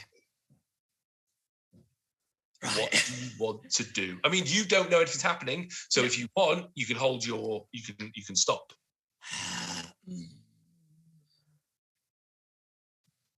I would have paid a little bit of attention. Yeah. Because our friend shouted. So yeah, sure. You're aware things are kicking off. Yeah. Cool. All right. Easy thing. Yeah. It doesn't involve looking at the sheet. I would like to do my normal move, which is like forward. Yeah. Go through this chap and be on the other side to stop, like basically just like impound him in so he can't get back into the village. Right. You're between him and the village anyway. Oh, then I stay here. You're also a ghost. Can I just be anything scary? that touches the ghost takes a lot of damage. Oh, Only if he talks at them. Do you want to hold? You can hold your action if you want. See what they do. I'll hold my action because I don't know what's going on. Sure. Okay. It's them to go at initiative 5, and you have kicked off with a necromancer in a graveyard. So, Sorry, Silver Widow. Apparently, you sound like Bernard Manning.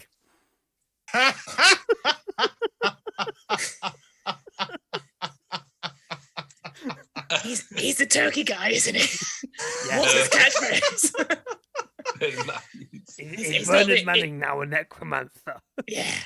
right. He makes exceedingly good cakes. Is going to cast Deathly Invocation to summon some zombies. Oh, well, there's Fuck people you, behind Cackle us. Stabber.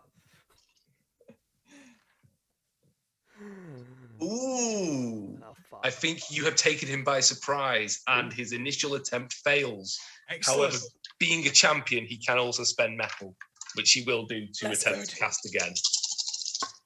I'm just here for a book. Yes, there is a rumbling, and hands start emerging from the ground around you as they are able to summon. Looks like 2 dead walkers are starting to pull themselves out of the ground. Next is Vittlegob. What are you going to do? No, next is Cackle Stabber. Cackle Stabber. Sorry, apologies. It's fine. Right. So I'll kick off my Eternal Hunter once during the first round of combat. As long as I'm actively pursuing my duty, I can charge as a free action. Yep. Okay. If I charge as part of my companion, my speed increases. So I take to the air, and they're going to lose sight of me in the false clouds above. And then I'm going to drop down on them, which should kick off my backstab ability as well, because now they're unaware of me. Ah, nice. Yeah. Additionally, because of all this, my loyal companion, which is my undead steed, which is a flying creature, is going to take their attack, which if it hits, will knock the creature prone. Nice. Okay. So your attack. So we'll do your charge because you might do it in one. When you charge, your melee ability goes up by 1, but your defense ability goes down by 1. That's absolutely fine. Okay. What is your melee ability, please? Average, so it goes up to good. Now good. Their defense is only poor, so you are hitting on 2s. Yep. So roll your pool of dice, hitting on 2s, please. Okay. 1, 2, 3. That's correct. Yep, that is 4 successes.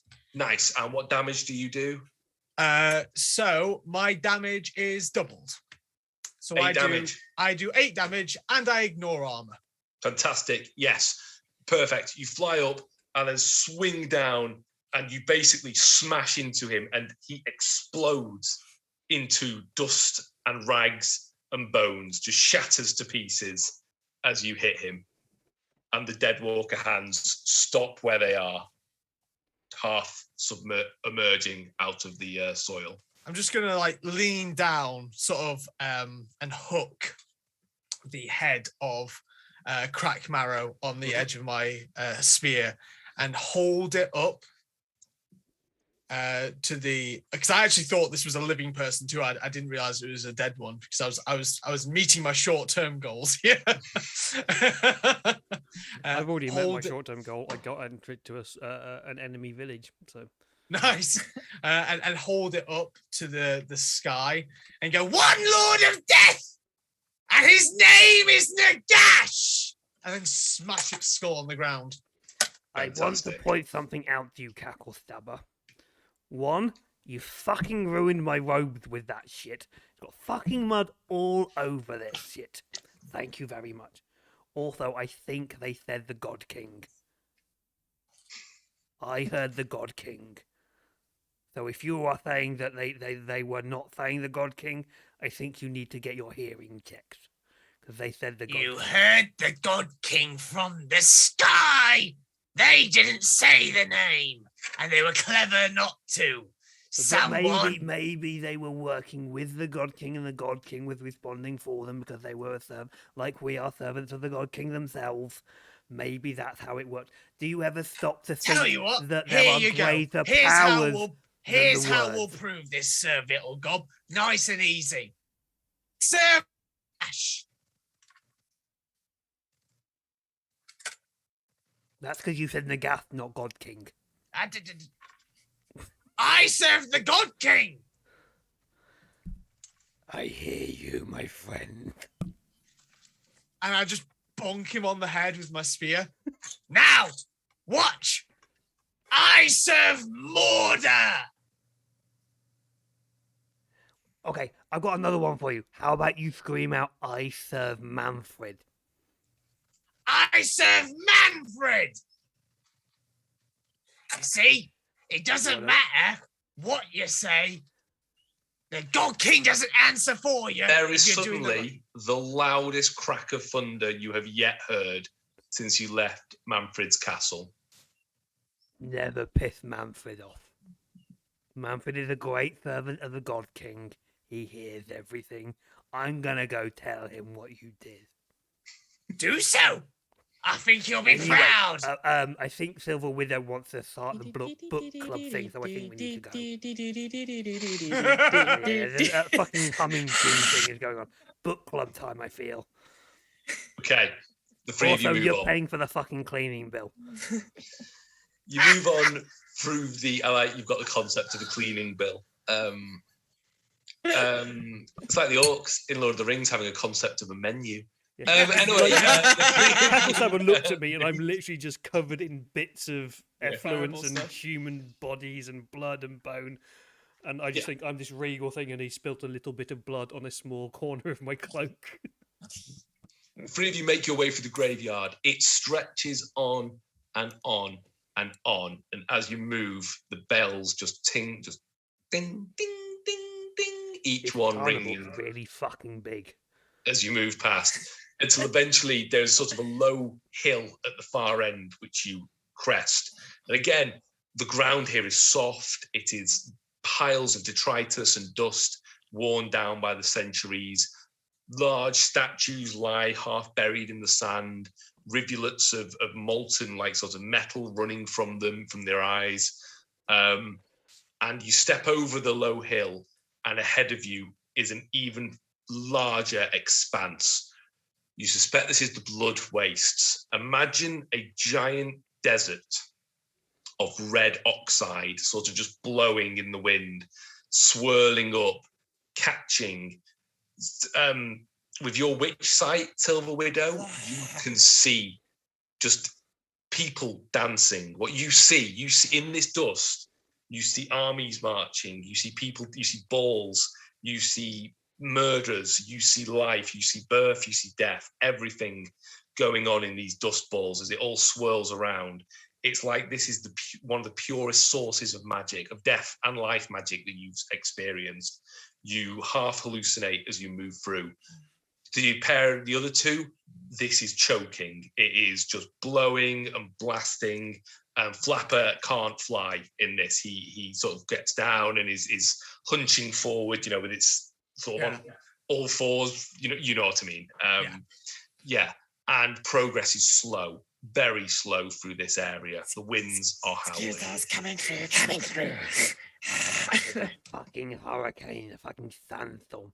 Can we go back to that fucking carnival? I saw this stand where they were doing this like axe tossing thing, and you got to win these like tough stuffed toys of the God King. They look very attractive. This is a bit of a shit journey. No! Keep going! Could you all make... Right, come on, Barry. And I slap my own ass. as I pretend to slap the arse of Barry. So no, Come on, at Barry. this point, the horse has gone. You picture yourself as a pilgrim walking through a desert land. You're wearing your armor, but you've got like rags tied around to protect yourself, and you're now on a noble crusade. Just because horses are quite annoying. Could you all I just like make the idea of slapping my ass, just so like, Yeah, that's good. Yes, I will go faster. Could you all make a natural awareness check again for me, please? Yeah. Of course. 1 success. Excellent. Success on what? 4+. Yeah, no, I failed. One Okay. success. Okay. My the leprechaun pe- eyes do not see very far. Yes. Whereas the Silver Widow and Cacklestabber, you see a shape emerging as you advance towards it. There is a creature moving, a beast. You would estimate about 30 foot tall, walking on what appears to be 2 legs, but it's hunched, it's low. It's not a human figure. It has 2 sort of legs which are moving and then a hunched body. Almost like imagine a beetle with 2 legs. Ooh. And you can only just see it you can see its outline. The winds are blowing around it and it's moving. And there are sort of arms on the side which appear to be either going backwards and forwards, but this thing is just keeping out of vision of you, but you can see it. Oh, how many successes did you both get? Sorry. 1. Both 1. Cool. That's all you see. Maybe you see that thing in the distance. Maybe we can. Oh, hello. We can. Golem has turned up. Ohana means family. Family means nobody gets left behind. No one gets left behind. Forgotten. Let's go. Let's go. Maybe. No. Sorry, the sand. Maybe we can get behind it, and it stops us getting in the way. What's behind what? Who knows what's going on? You can't see anything. We were just saying that Fiona's voice was becoming increasingly more Stitch and Right. less the undead Silver Right. Widow. Okay, I'm down for this. Yeah. 'Cause if we make our way towards the speaker place, so that if it's great big carapace, 30 Is it- feet of it should be a bit of a blocker Windbreak. from the Right. windbreaker from the side. So we can, if we go behind it, so to speak, and just stay in its sort of windstream. In its wake. Yes. Wait, Perfect, yeah. Okay, great. Yeah, as you get closer and closer to it, more shapes appear in the dust, and you realize that this giant walking construct, you realize this is an artificial construct. It is not natural. And around it is Big fucking beetle. what would be a description of, I would describe as 5 cavalry, a squadron of skeletal horsemen, incredibly tall, high-backed, big, and they are keeping pace around it. But this thing is known as a Gothizar harvester.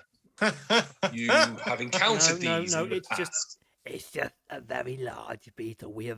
Ariel has turned up and she has blessed us with her presence. She has given us the gift of life. What I'm going to do We're is put a fucked if we picture. attack this thing. Oh, Do not no. attack it. Oh, no. I'm hearing don't attack it. Do not.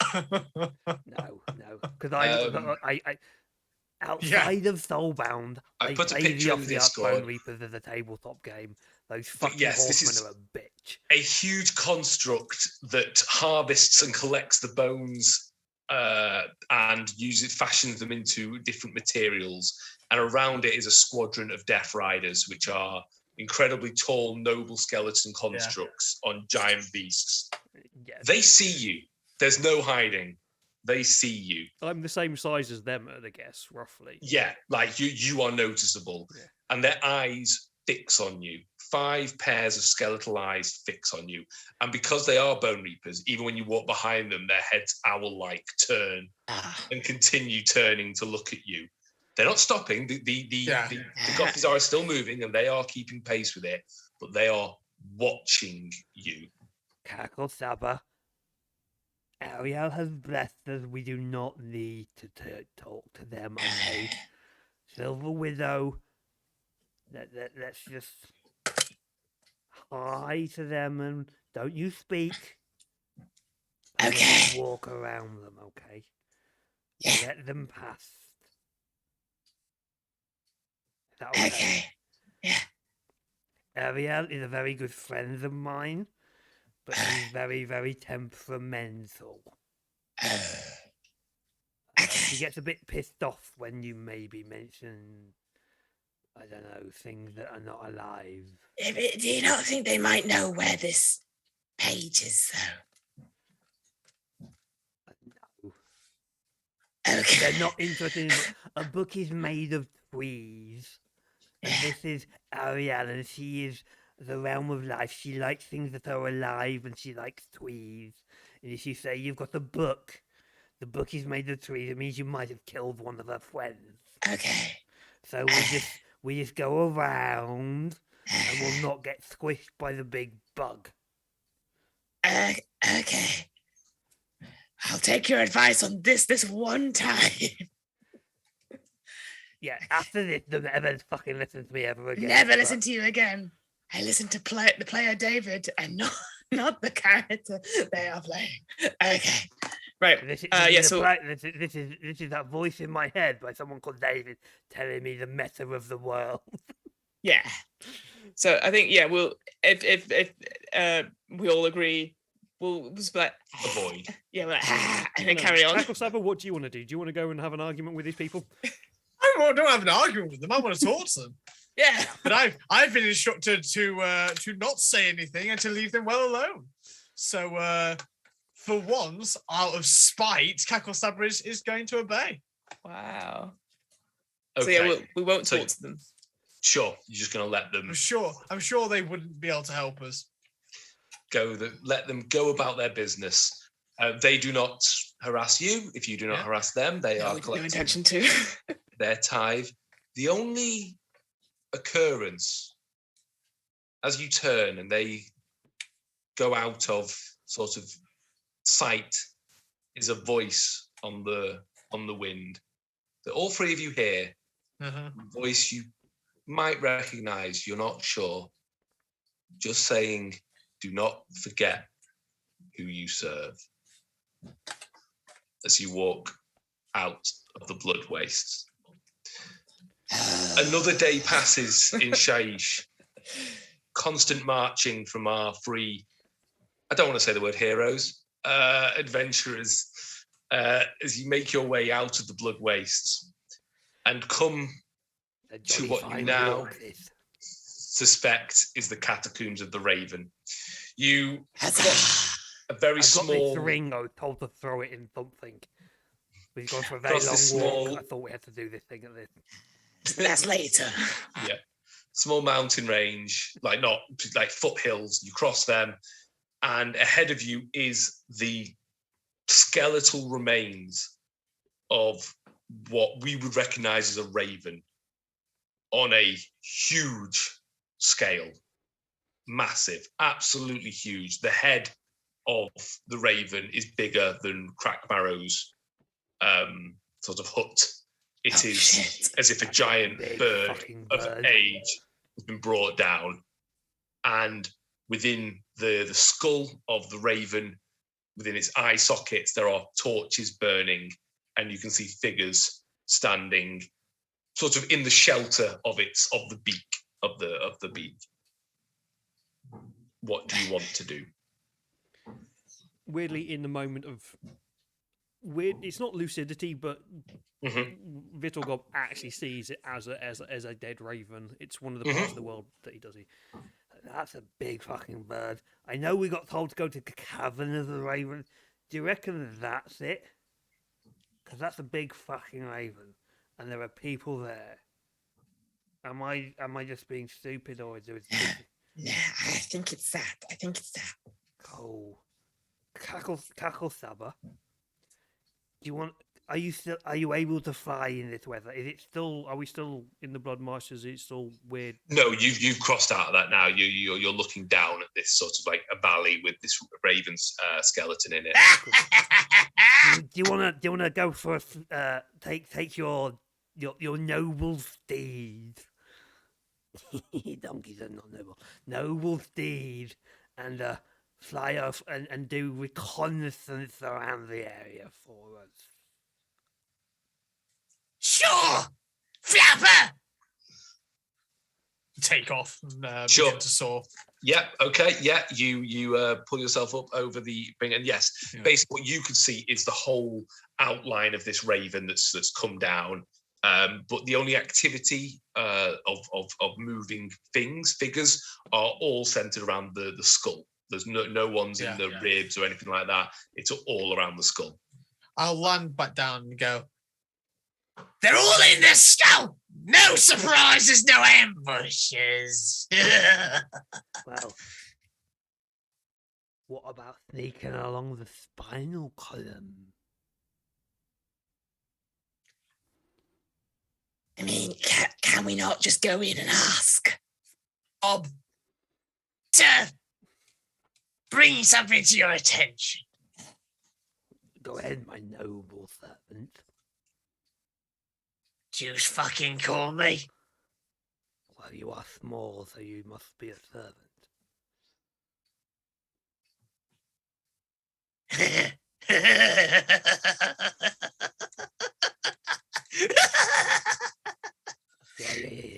You know what? You try and stealth. Go on. We'll wait. I never said anything about stealth. I just asked you to have a look. And then it said, You said, what if we tried to sneak across the spinal column? Go ahead. I'll wait. How big is the spinal column? It's big. So would I Very be able big. to hide behind things? Or is it, Can The you vertebrae. yeah, can I go like try and hide in the vertebrae and shit? Or Yeah, like, you can try. fuck. Because here's the thing. I'm really fucking good at stealth. But I'm quite happy to see what happens here now. I have one good trick for dices, and none of it involves being stealthy. No. How about we have a different attack? Oh, no. No. I think that was a wonderful plan. Go on, Bittlegob. I want to see you sneak over the spinal column. A servant should know its place. But let's hear your plan if you don't think mine is very good. I think yours is a great plan.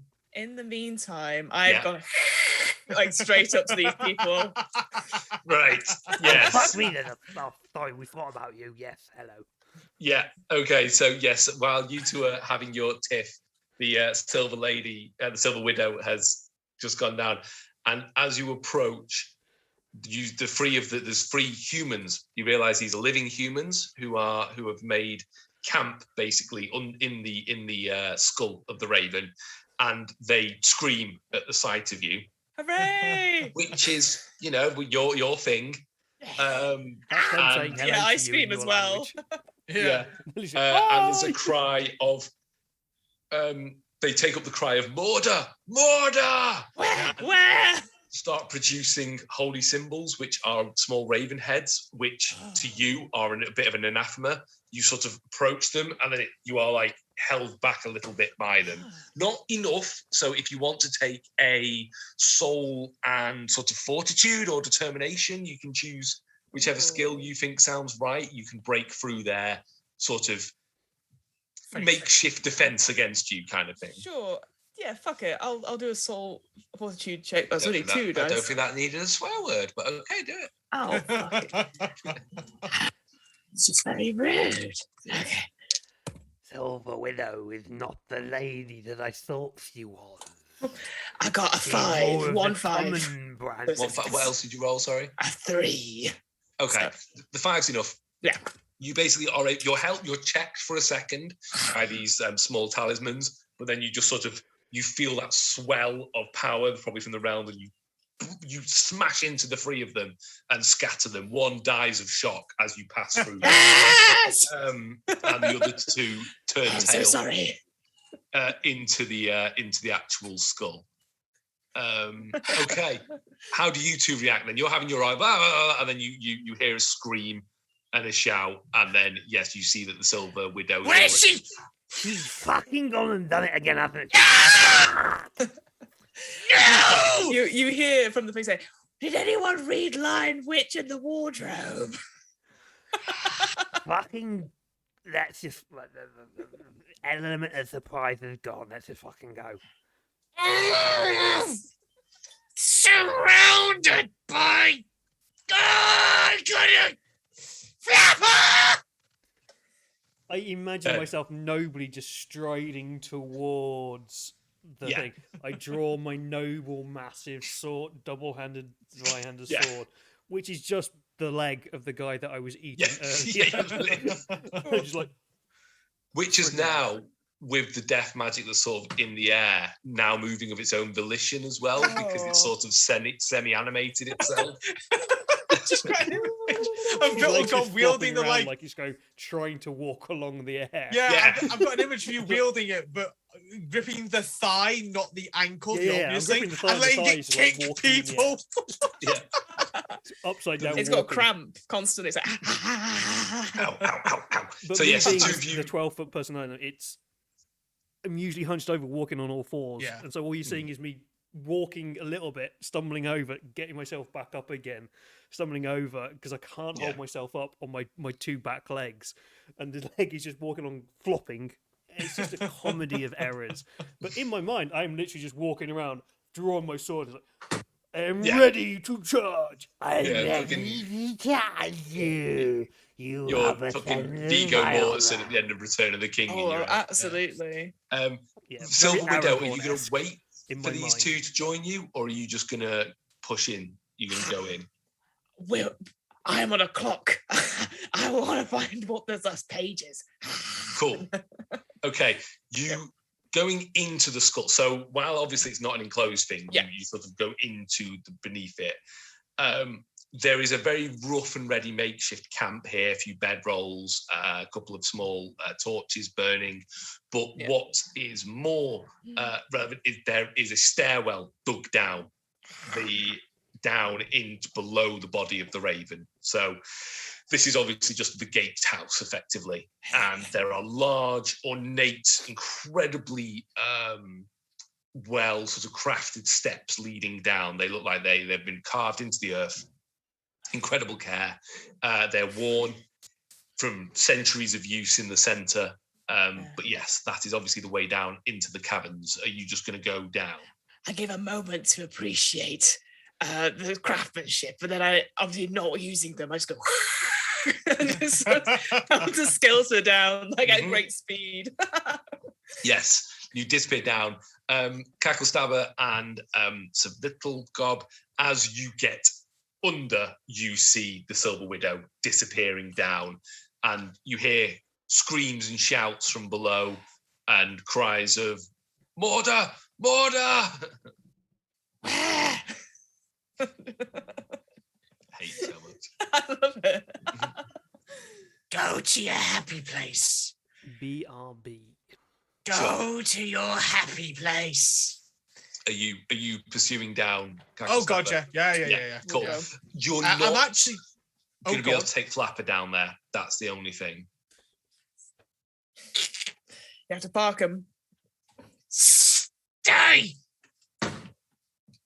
Kill anything that comes out.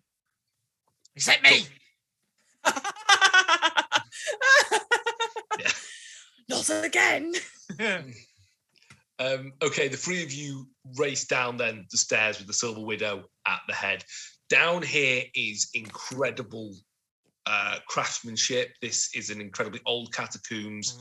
There are symbols you do not recognize. Whoever this is dedicated to is not Nagash. There are symbols of the raven all over the place. This is obviously a repeating motif. There are bodies interred in the walls. There are bird skeletons sort of held together by twine and twigs so that they look like they're perching and are still alive all around. Bird skeletons are used as sort of makeshift chandeliers in the roof, so torches are sputtering down. And it's a labyrinth. This is almost, you wonder if it's designed to disorientate. You hear the noises of other people, you hear the cries of the people echoing, and when you think you're going to turn a corner and see them, they've gone. The shadows are moving. Not like they're pursuing you, but it is a network down here. I'd like you all to make mind and survival checks for me, please, to see if you can keep your bearings about you. I'm going to get lost. It's challenging, so you need 5s. Oh yeah, 3 successes on 3 dice. 1 6 and 2 5s. Yeah, I get 1 success on 1 dice. I get 4 successes because of my focus. Oh, fantastic. Yeah. Brilliant. Okay. So you 3 have been in many catacombs, have been in many labyrinths. You're used to this, and you're able to sort of find your way. You realize how this is basically, it's aping the shape of the raven. It's like a stylized raven below it. Oh, okay. And It you're reminds able... me of my cousin Fred Tomb. I know the layout. He was a noble king. Yeah. King Fred. The 3 of you, sorry, you just always reminded me of that old man in the castle pub who talks to you, and you're like, I don't want to talk to him. That's pretty much who he is, yeah. Yeah, the 3 of you make your way through the cabins, through the twisting labyrinth. Occasionally, you'll stumble across like a group of these humans. They are alive, very much alive. They've painted themselves to be dead, so almost like black metal style corpse paint. They've got the white faces, and then the black cheeks and the black, but a bit more stylized. And some of them have Less put ginger. Less ginger, and some of them have put bird sort of depictions with it on their skin. Some, you notice, have actually what we would almost recognize as implants, but they've cut their skin and then put a bird skull on the skin and then let it grow over. Oh, gross. So they kind of have them there. When you come across them, though, they're in groups of 2s and 3s, and I you think quickly... I know who we've just met, if anybody's played Warcry. No, but Oh! I can see why you would Yeah, read into that. I was going to say, I was getting the Corvus Cabal vibe. Corvus Cabal look, but no. Corvus Cabal and look, also, but undead. and also Fiona's here. So you, when It you looks run like into them, she's like an old lady who's just from the 80s who's gone into the shower and's got the fucking Yeah, yeah. The Still got my ponytail. hair. Actually, I imagine how she looks like, how descriptions of ghosts will be in about 100 years. Yes, yeah. 1960s women in council flats. Yeah. So yes, you encounter these people in groups of 2s and 3s. So are you going to butcher them out of hand? What are you going to do if you encounter them? What's your plan? I What feel are they like it doing? will slow us down to kill them, won't it? Also, are they being aggressive towards us? They will, when they encounter you, they are terrified. They will show their holy symbols. The braver of them might come at you with like a spear or something, or if one of them seems particularly like holy, they might like mutter basic enchantments and castings. But you also could just move past them if you wanted to. It's up to you. You are the predators, they are the prey, kind of thing. We would. Sir Visilbeld will try to move past them because they are not noble warriors and they are not aggressive. But those who come towards him aggressively, he will backhand and throw them against the wall. Does But only Vittlegob if- see these people as skeletons? Because they're painted up to look dead and they worship the god of death, but not the right. I will leave that up to Vittlegob. How do you picture these people? They look like pilgrims who have lost their way. they are very much. So imagine like the flagellant image Yeah. that you've got. So they are peasants. They are worn down, but they are cultish, and I see them as a cult rather than actually painted up in things. But they are innocents who have been led astray by an evil cult. So I don't want to hurt them because I know they've been manipulated into a way. But if they run at me with a spear, I'm going to backhand them to oblivion. I think if Silver Widow's first, the first group that they get kicked out, if they scream, Silver Widow will also scream like ah, Oh fuck! Yeah. and then kill we'll be them. like, do you know where this book is? And if they don't respond, they're like, okay, and then carry on, and then we'll keep asking that question, but then it gets okay, you don't know either, and then just so essentially I wouldn't be stopping for them, and Yes. it's like if they try to attack you, like oh, you don't know either. Okay. Yeah. I get the impression that this may have been why Cackle Stab was created. Yes. Because Cackle Stabber is literally an internal hunter of the Book of Mordor. So I feel like the white that was made from this grot was made expressly for this purpose. However they impressed Manfred in whatever time that they did so, something about them has, and I feel like whilst Cacklestabber may not even recognize these people or their like abjurative attempts to cast him out. Yeah. I feel like the energies that make up this skeleton and manifest it and stuff are literally just being drawn. Always like the ring. The One Ring.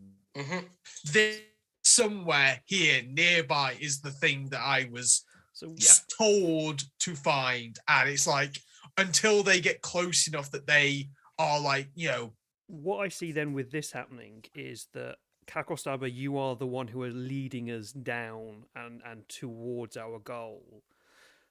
Silver Widow, you are the one who is like, do you know where it is? Do you know where it is? And I'm just like, I'm the one who's just kind of sitting around. No, fuck off. We're trying to find someone. Stop annoying these people who are trying to guide us somewhere. Yeah. With my savage chivalry rule, I will stop people. I will take the attack that is coming towards people to my friends. So if Cacklestabber, you were like, the book is this way. The book is this way. Let's go down into it. Yeah. I was like, and the people are running towards you. I just stand in front of them and backhand them away from you. So I would take the attacks and absorb them and then push them away from you. So we've got this kind of Fantastic. group effort here. Cacklestabber is leading us. Silver Widow is asking the questions, and I'm just going, no, leave my friends alone. Just stop it. Go fuck off. We'll be out of your hair ASAP. Yeah. Leave it alone. Fantastic. Okay, you make your way through these caverns. In that way, Cacklestabber, you sense the presence of this book emerging, like pulsating more and more, drawing you closer and closer. You're speeding up eventually, so almost leaving the other two behind as they try and keep up with you. And there'll be times where you're frustrated because there's a wall, and you're like, God, it's just there. It's on the other side. Yeah. So the Silver Widow is like, okay. You and eventually the three of you break into what you would assume is the deepest cavern. It is a large, carved, almost like an egg. As you enter it, you sort of come in at if you got an egg and put it on its side, you've entered the narrow top, if that makes sense, if everyone knows what an egg looks like. And then it's carved and it dips down, and in the sort of the very bottom of the dip there is an altar. Above the altar is a human body held up by manacles, hanging over the altar. They've long bled out and the blood has stained the altar black. And behind that is a figure, an incredibly... So they are in a full raven headdress. Imagine someone who is an incredibly stylized raven headdress, a raven skull, and then black feathers coming out in waves. A cloak of... What's that? Fucking emos. Yeah. Imagine a cloak of black feathers, but they themselves are incredibly small and frail, almost like they're held down by these clothes. Are And they they are like the sat... size of Cacklestabber? Are they that, or is it like human small rather than? They're goblin human small. They're human small. They are a small human, but you suspect in a way maybe they can't even move. Maybe their clothes are so heavy that they can't actually move, and they are sat and they are holding a dagger in one hand, and that's it. And it is deathly silent in here, I'm still except going to do the joke though. Yeah, cackle stabber. When you grow up, you could be someone like that. You notice that Cacklestabber genuinely can't even sort of perceive you. Like normally there's always like a witty response, Yeah, wisecrack. a cutting comment or something, you know, even just anger, frustration. But right now, like Cacklestabber is like sniffing and looking around the room, like everything is about this book right now. Yeah, absolutely. And that feeling is just emanating from the altar itself. What was I going to say? And then you interrupted me with a joke. The only thing you can hear in here is deathly silent, except the crowing of birds. You can hear ravens, bless you, ravens and crows Bang! all I'm going. dead. There are no live birds in this room, but the noises of birds crowing and cawing is everywhere. In Vittlegob's head, there are birds around. Sure. So it's up to you two to work this shit out. Yeah. What do you want to do? Is this person observing us, or are they just focused on like their hands? Yeah, and they the Look like they're yeah. they're looking at the dagger. Their head moves occasionally, like this massive headdress almost moves. Almost imagine a Aztec ceremony. You know, the Aztec priest with the huge headdresses. It's like that. Just like got it. they're moving. Yeah, it's a power one. Yeah. I'm Okay. gonna ask, just as a quick question, I'm going to give the GM the power on this one. What does Vittlegob see here? Because depending on what Vittlegob sees, depends on what he will do. You see a church. You see a very classic. Imagine for us a medieval church, and rather than a body suspended, it is whatever holy symbol you would worship. So if you worship Sigmar, it is a hammer, a stylized hammer, and the person in the headdress is almost like a Catholic priest. So is it a mitre? Yeah, it's a mitre. Exactly. Thank you. Yes. Heavy robes, mitre, holding like an incense burner as opposed to a bloody dagger. So it's more of a veneration of things rather than a sacrifice. So I'm not seeing a sacrifice going on. No, you're not. No. Okay, that's cool. Then that changes kind of where I was going with things. So Silver Widow and Cacklestabber, you can deal with this how you want, because I'm literally look, someone's venerating the God King. Cool, brilliant. I'm gonna vanish. You're gonna what? Oh yeah, you're good at slipping into the darkness, aren't you? Yeah. Yep. Fantastic. There's a reason Cacklestabber screams all the time. That's so people don't recognize see you when he vanishes. It's like, wasn't there a really annoying noise? Oh shit, I can't see him anymore. Where's he gone? No. So I'm just gonna start stealthing. Fantastic. Yep. Okay. Yes. Fine. Yep. You disappear into the shadows and begin to sort of make your way across. Silver Widow. Yes. Great. I slowly approach the altar, sort of like, I'll call out, obviously, as I go, greetings. This face looks up at you, and it is an incredibly old woman's face that looks back at you. Very familiar to you, Silver Widow. Very familiar. Linda? Not Linda, nor Bev, nor Pam, nor Corin. Watch back for earlier references, listeners. Could stab the other two, not the Silver Widow. Could you both make natural awareness checks, please? Yeah, absolutely. 1 second. Let me just rub off my glasses because they want issue with the oil I got paint. 1-4, that's enough. Stop making me do things with one dice, please. You know, That's- right? Literally everything that's- except punching someone is 1 dice. Successes on 4 pluses. Mhm. 2. Cool. You both, when this person looks up, you both realise this person looks incredibly like the Silver Widow. No. If they were older. No. Yeah, my lady. Is that your mother? They look up at you. Yes.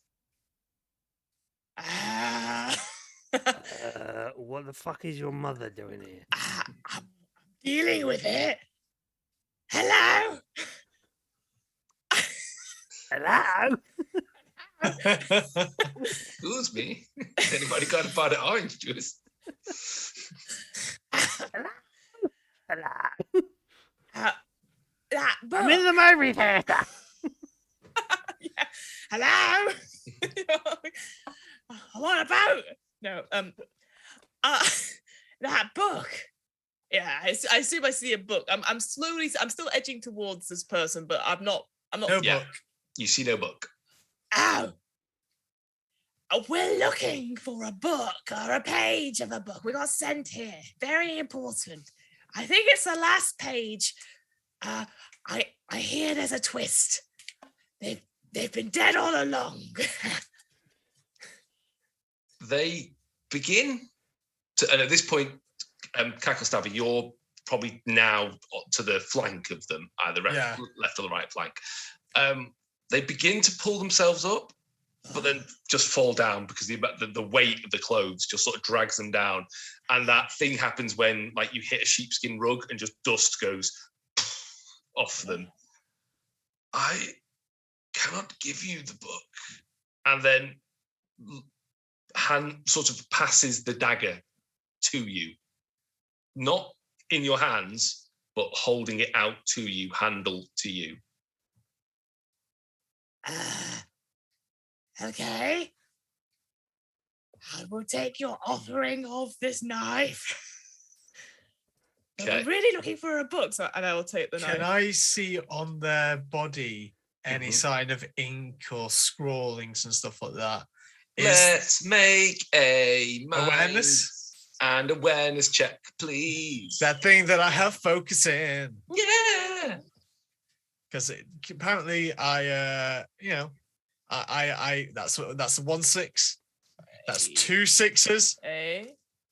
That is a 3, which with focus I can make a 4. Nice.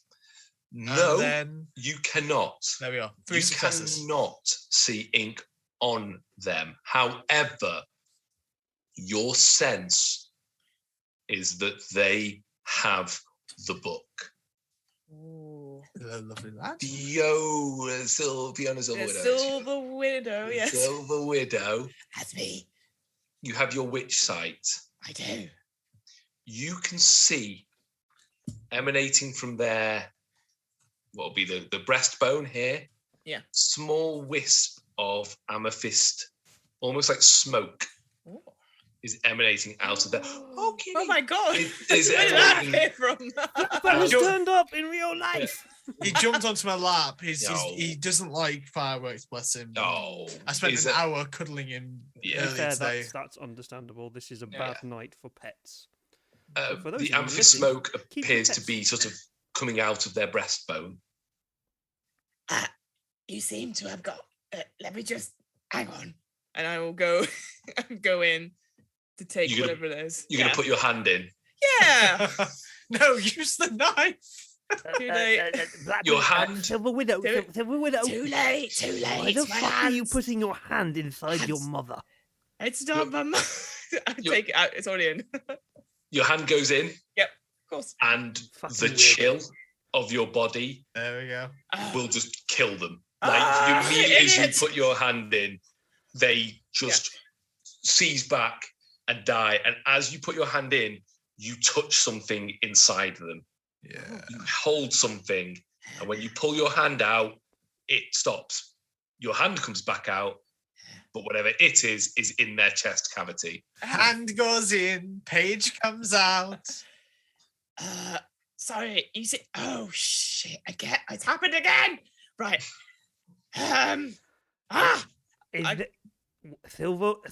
Milady, why did you fucking just do that? What the fuck just happened? I mean, to be 'Cause I've fair, literally wouldn't just Vittlegob seen- have just seen her lay a hand on the person's chest, at which point they die of Yeah, happiness? I've seen you've gone, "Hey, bless you, my mother," and your mother has just died in front of you. What the fuck did you just do to your mother? She's fine. She's gone to a better place, I think. Okay. Grab the knife, Okay. flip it. Yeah. As you grab the knife, I grab your hand. What the What? fuck are you? But you're a Here's the, fucking the ghost. page is inside the cavity. You're a ghost. I can't grab hold of you. Ah, you fool! You can grab the knife though. Actually, No! I think I'm I not that think- intelligent. No, I think being an entity supported by the powers of Not- Shaiish, not- you can still not make Crips. contact with them. Not me, no. Not a crypt ghoul. There's a weird. Either way, there is a struggle. There's a struggle Yeah. for the knife before the Silver Widow plunges it into the chest cavity. Sorry. With a sickening crack, pulls down. That sounds like a good crack of bones. That sounds like a good. As you open the chest cavity, No hard it's like feelings. there's a wheeze of almost overcooked meat when you overcook a chicken, and it goes, and basically it's like desiccate. She's already been desiccated, and in her, bound in a sort of almost like packaging material with string, is a small book Aha! that you are able to pull out of her chest and Let's have retrieve. A late finder's fee on this one. Okay. Can I? As so- the three of you go on, no, I was going to say, can I open it and see what the last page says? you can. Excellent. As you undo the paper to open the book, is bound in skin. You very much suspect human skin, and flicking to the very back, there is just the epilogue, which says, "Who do you serve?" And that's the last page. And that is the end of the adventure. Motherfucker, Manfred is not going to be fucking happy when he sees this I fucking know. book, is he? What a spoiler! Silver Widow, I will leave you to go to see the king. I will tie you up around here and get rid of all these cultists. Right. You can go with it. You and Cackle, wherever the fuck Cackle Stabber is. Where? Cackle? Cackle? You can go see Manfred. I'll clear up here. Because Okay. I know what he gets like with these things. And yeah, we'll leave it there. Brilliant. Yeah. Excellent. Yeah, There you woo. go. I can get my fucking hair out my eyes now. It's been really annoying me. I know, right? Fuck, take my hood off. Fucking hell. Fantastic. Fucking emo kids. How do kids with the hair across their Oh, eyes do kids that? and They, them. they never did. Good. amazing I work, hope you all Rob. enjoyed that. Yeah. Oh, excellent. Yeah, Oh, good love it. stuff. Managed to skip past a few encounters, but all good. All Well- good in the hood. I think if we wanted to do like encounters and things, we'd have probably had to run for quite. Well, Oh, I don't it's know. I was okay. been rolling quite a lot of dice, punching people in the face. Okay. It's Um, okay. So I've got you. That's kind of why I just said you encounter things and kill them. That's it. Easy enough. Yeah. Yeah. my, Can my, I read my, you my backhand what, slaps would have done stuff. Can I read you one of the notes from this game? Yes, please. Go for it. The note is simply under atmosphere. And it's titled "Whom do you serve?" ? All encounters will ask the characters this. This will have no impact, but just keep the party on their toes. Absolutely no. Yes. There was no right or wrong Yes. answer. That was entirely a keep you on your toes and keep you thinking. I kind of got that when you were going down that, and when Ben said he said he's. I think I know what's Hey. going on. It's like, I'm gonna let you go with this because I know love how it. this No. shit works. I know how Cubicle 7 writes stuff, and I know how Rob works, and I know how the game Love to do works. Cubicle 7. That's me. That is. There are three things I know. Fiona, I said this the other day. There are three things I always throw in. Who's going in first? And after a meal, did any of you actually eat the food? Yeah. Yeah. Like you just throw that in, and immediately it's just It entirely. just throws a- people off, and it's Yeah. one of the wonderful things. And as my other comment was, Beautiful. I know you, and I know how you run things. When you throw in shit like that, it's like you're throwing in such an obvious clue that But it then you has don't nothing know. to do with the game. Oh no, but then there's a double bluff there. No, oh brilliant, not Rob. Thank with you Rob. so much. Not with Rob. Rob doesn't double bluff very often. So, For one day, but One one day. day. I will. Yeah, one day you'll just turn around like. See, we'll and play one day Bert that or double something, bluff and you're will just kill an entire party. Yeah. Yeah. No one will be expecting it. Yeah. no one expects Hey. the Spanish Inquisition. No. I know this is your stream, but no. There needs to be a campaign against Blackadder and Monty Python references. No, there needs to be no Not on this, campaign against not on my channel. either. Not on my channel, Rob. This is my channel, and we can Don't do get me what... wrong. I'm perfectly happy for you to go after Terry Gilliam and all of them now for Yeah, their now. views. Yeah. But their comedy was, for the most part, okay. Inspiring. It was fine until you heard it repeated by every Games Workshop regular for 20 years. Oh. Touche. Hey, I Fair worked for enough. Games Workshop. I worked in GW Manchester for a couple of years, and I'm still good with this. It's like the Princess Bride. But anyway, I'm not going to get into that. As Yeah, well. anyway, we'll not do this. As So, you wish. I hope Back to reality. Yeah, but we're bright back blue. to It's- life, back to to- reality. We Good are stuff. too old to Oh. sing this shit. Amazing work, Rob. Yeah, so Fantastic. everyone, Yeah. give a round of applause. Yay! I am great. So this this has been obviously a guest appearance as a GM, a one shot for Soulbound. Thank you, Rob, for running this. This has been fantastic. We have other games going on this channel at the moment. We are currently running an Alien Destroyer Yes. of Worlds game with Fiona. Are those people still not dead yet? They almost died, but they managed to somehow. I have no fucking idea how Fiona survived that. Me neither. I don't understand that last scenario. But Did Is the it better dice than gods Alien smile? Covenant? Because I tried to watch that, and within 20 minutes, people were just tooting on pipes, and I was like, "Fuck this! This is not a film." No, it's This is no. It's classic Wayland Alien Yutani. RPG it's Alien and Aliens, Right. but Yeah. it takes the lore from the extended universe and kind of molds it into one thing. Yeah, that film is fucking shit. But it's fucking it's a phenomenal game. The last session we played, which is up on the YouTube, it's also up on the Twitch. It should still be there. Yeah. Go catch it up. That was absolutely hilarious, and there was a lot of weird shit going on there. Hammer and arm and hammer jokes and fucking.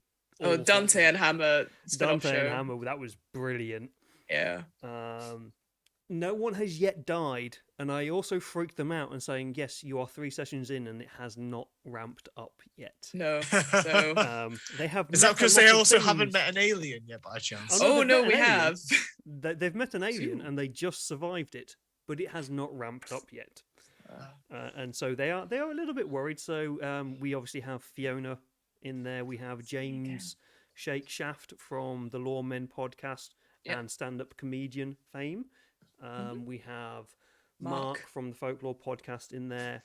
We have the ever brilliant Tom Murr, the bodiless voice in the void, in there, and that's it, isn't it? Just the four of you. I know it feels like there's loads of us, but no, it's just because I'm there all the time. So. It feels like there's loads of you because you switch players because of the way the game works. So but so we've got that going on. We also have hopefully, if we can get it working, there's a little bit of schedule conflict going on.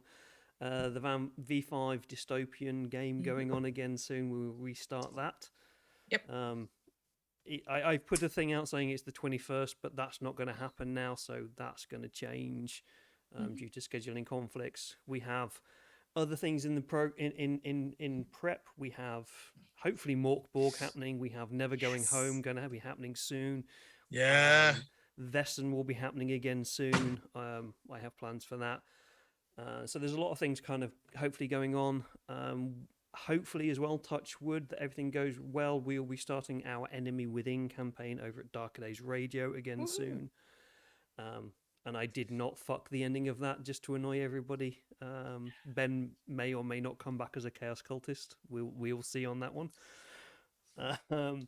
So yeah, things are starting to kick off again. I'm really happy with the way things are going. So thank you very much for my ever amazing players who turn up and things. So it's really good fun. Always happy anyway, to play. Yeah. Absolutely massive thank you to Rob for running Soulbound. Yeah. It was so good Yeah. for me to- Woo! so good for me to actually sit back and just be a player and be a dickhead of a player and not have to deal with shit. Exactly. And cause shit. So brilliant. So what we'll do is we will wrap up now. We'll go around everybody. We'll go the opposite way around. Say who you are, where people can find you, and all that kind of random self-promo crap that you do. And so we'll go the opposite way this time. We'll start with our guest GM, Rob. Who are you? Where can people find you and all that kind of shit? Hello, my name's Rob, and I am mainly hanging around Discord these days because apparently that's where the cool kids are. So I'm mainly the Full Metal RPG Discord and the Grognard Files. If you ever want to talk to me about roleplay games, please hit me up on there. I've got my own podcast, Realm of Fire, talking about Warhammer, 40k, all that crap. Quite a few interviews recently. Probably going to step back from that. I'm going to look at lighting up dickheads in the community. That's our next goal. So, Chud of the Week, all that stuff. Exciting. Last week, we had Chud of the Week was a guy who open carried at a Warhammer 40,000 tournament because there's one thing you need, it's an assault rifle. So there you go. That's our current Raising Detra, but it's good fun. We're talking shit. Yeah, that's about it. Jelly Rovers on Discord. Just give a shout out. On Instagram, but don't bother. I don't post anything good. No, you don't. That's about it. Also, you have something coming out, you say, in a couple of weeks for this game? Yeah, there's Anvil Guard Adventures PDF supplement that's coming out from Pupil 7 for Soulbound. I wrote one of them, featuring Flesh Eater Courts, which are the best of the courts, some would say, other than the Assizes. But we'll move on from that. That's about it. I think that's all my life. Yeah, that's it. I'm 5'10", brown eyes, ruggedly handsome. Ruggedly good handsome. Sense of humour. I love walks and the beach. Which is and plenty there's a of song in going Manchester. through my head that I am not going to finish that statement from. And not the from two a together. band called Snot. If you know the band Snot and know the first album, I'm not going to finish the statement that Rob just had, but you'll know what I mean. And we'll go on now to our ever amazing fair lady, Ben. Yeah. Yeah. Fiona. Exactly. Hi. So when I'm not being Lilo and Stitch essentially in a game, You're always Lilo and Stitch. I'm always Lilo and Stitch. Or So yeah, I Vicar run Dibley. Or Vicar Dibley. No. That's Lilo. Yeah. Holy fuck! Your two characters that you play are Lilo or Stitch. Yep. How have I never worked this out before? I've been in nearly every game that you have streamed. So with that realization, so I run two podcasts. So I run What Am I Rolling, which is a twice monthly RPG one-shot podcast where every 2 weeks a new episode of a system comes out. Funnily enough, a current Vert one-shot is out, run by said Rob. That has been in it. Very, very good. I highly recommend it. It is a super fun system based on the Cypher system. I'm going to badger Rob to run Vert here at some point. Yes, it's such a great. It's a very cool setting. Let's face it. It's based in Manchester. It's cool. It's exactly it's so much fun. So highly recommend obviously listening to that anyway, but also listening to the rest of the episodes because I'm in them. But say you think actually D&D is okay, perhaps compared to some opinions from these people here. I'm going to mute you now. You've said D&D is good. I have another podcast about D&D lore. It is called the DM's Book Club, which is a weekly podcast where we talk about some Dungeons and Dragons or related to stuff. We are trying to branch out a little bit, so it's other roleplay systems as well. But obviously, you have to catch the D&D audience, which is a bit sucky. But hey, it's about getting that sort of lore, putting it into any system you want, and just talking about that sort of thing. So that's weekly. We're also streaming season 3 on Twitch called Dragon's Duel with our new co-host Hamilton, who's very lovely. We've done a lot of Feywild stuff because obviously Fey is in right now, and we did a lot of horror stuff recently because obviously Halloween just happened. But we are looking for other topics and other things. So if you ever want to talk about something, just hit us up. We're pretty much everywhere, but you can listen to either of those podcasts. So that's What Am I Rolling and the DM's Book Club, wherever you listen to podcasts. And yeah, that's me. Cool, brilliant. And then we have the ever amazing Ginger Ninja or Ginger Goblin. Inconceivable. Inconceivable. Hi everyone, I'm Ben, aka the Polyhedral Himbo. I'm a D&D writer. I'm an RPG writer and board game designer, and occasionally I appear on amazing stream platforms. You can find me whenever David is running something, and when David isn't, I'm appearing on various other things. So yeah, you can find me on Twitter at WatchAitken or on Twitch under @PolyhedralHimbo. I'm at most of those things, so you can find me on those. Brilliant. So yeah, and last but not least, you probably, or anybody who's watching this, you probably already know who I am. I am the Drunken Storyteller. Woohoo. I run live stream RPG games, and I also get drunk and talk folklore shit. Folklore, not Folklore, that's the word. That's the word. I know what I'm doing. I know exactly what my podcast's all about. Which is an odd thing because I actually don't anymore because it's going in such weird directions, my podcast at the moment. So. Yeah, I have a podcast where I either tell tales, tell spooky tales, or look at folklore. It changes on a week by week basis. But yeah, we're running a load of stuff here at the moment for a load of really cool people, and we've got some plans to keep this going. I'm also part of Darker Days Radio, where we occasionally put out material. It's kind of a little bit in limbo at the moment. But we do World of Darkness, Chronicles of Darkness, and some Dark Hammer stuff. And we've had Rob on a couple of episodes recently that person. to discuss the Warhammer fantasy version of the Flesh Eater's Court. That's something you definitely need to bring up at some point in Realm of Fire, just to anger the nerds, Bretonians, and dead people. So yeah, I'm on there. We've got some things planned streaming wise for some games, and we've got some more podcast episodes in the works. But it's basically really dark horror themed RPGs, so go check them out as well. But yeah, thank you very much for everybody who is watching. Woohoo! And we will sign off on this night of bonfires and fireworks that you may have heard in the background during the game. So thank you very much, everyone, for watching, and we shall see you later. Bye. Bye. Bye.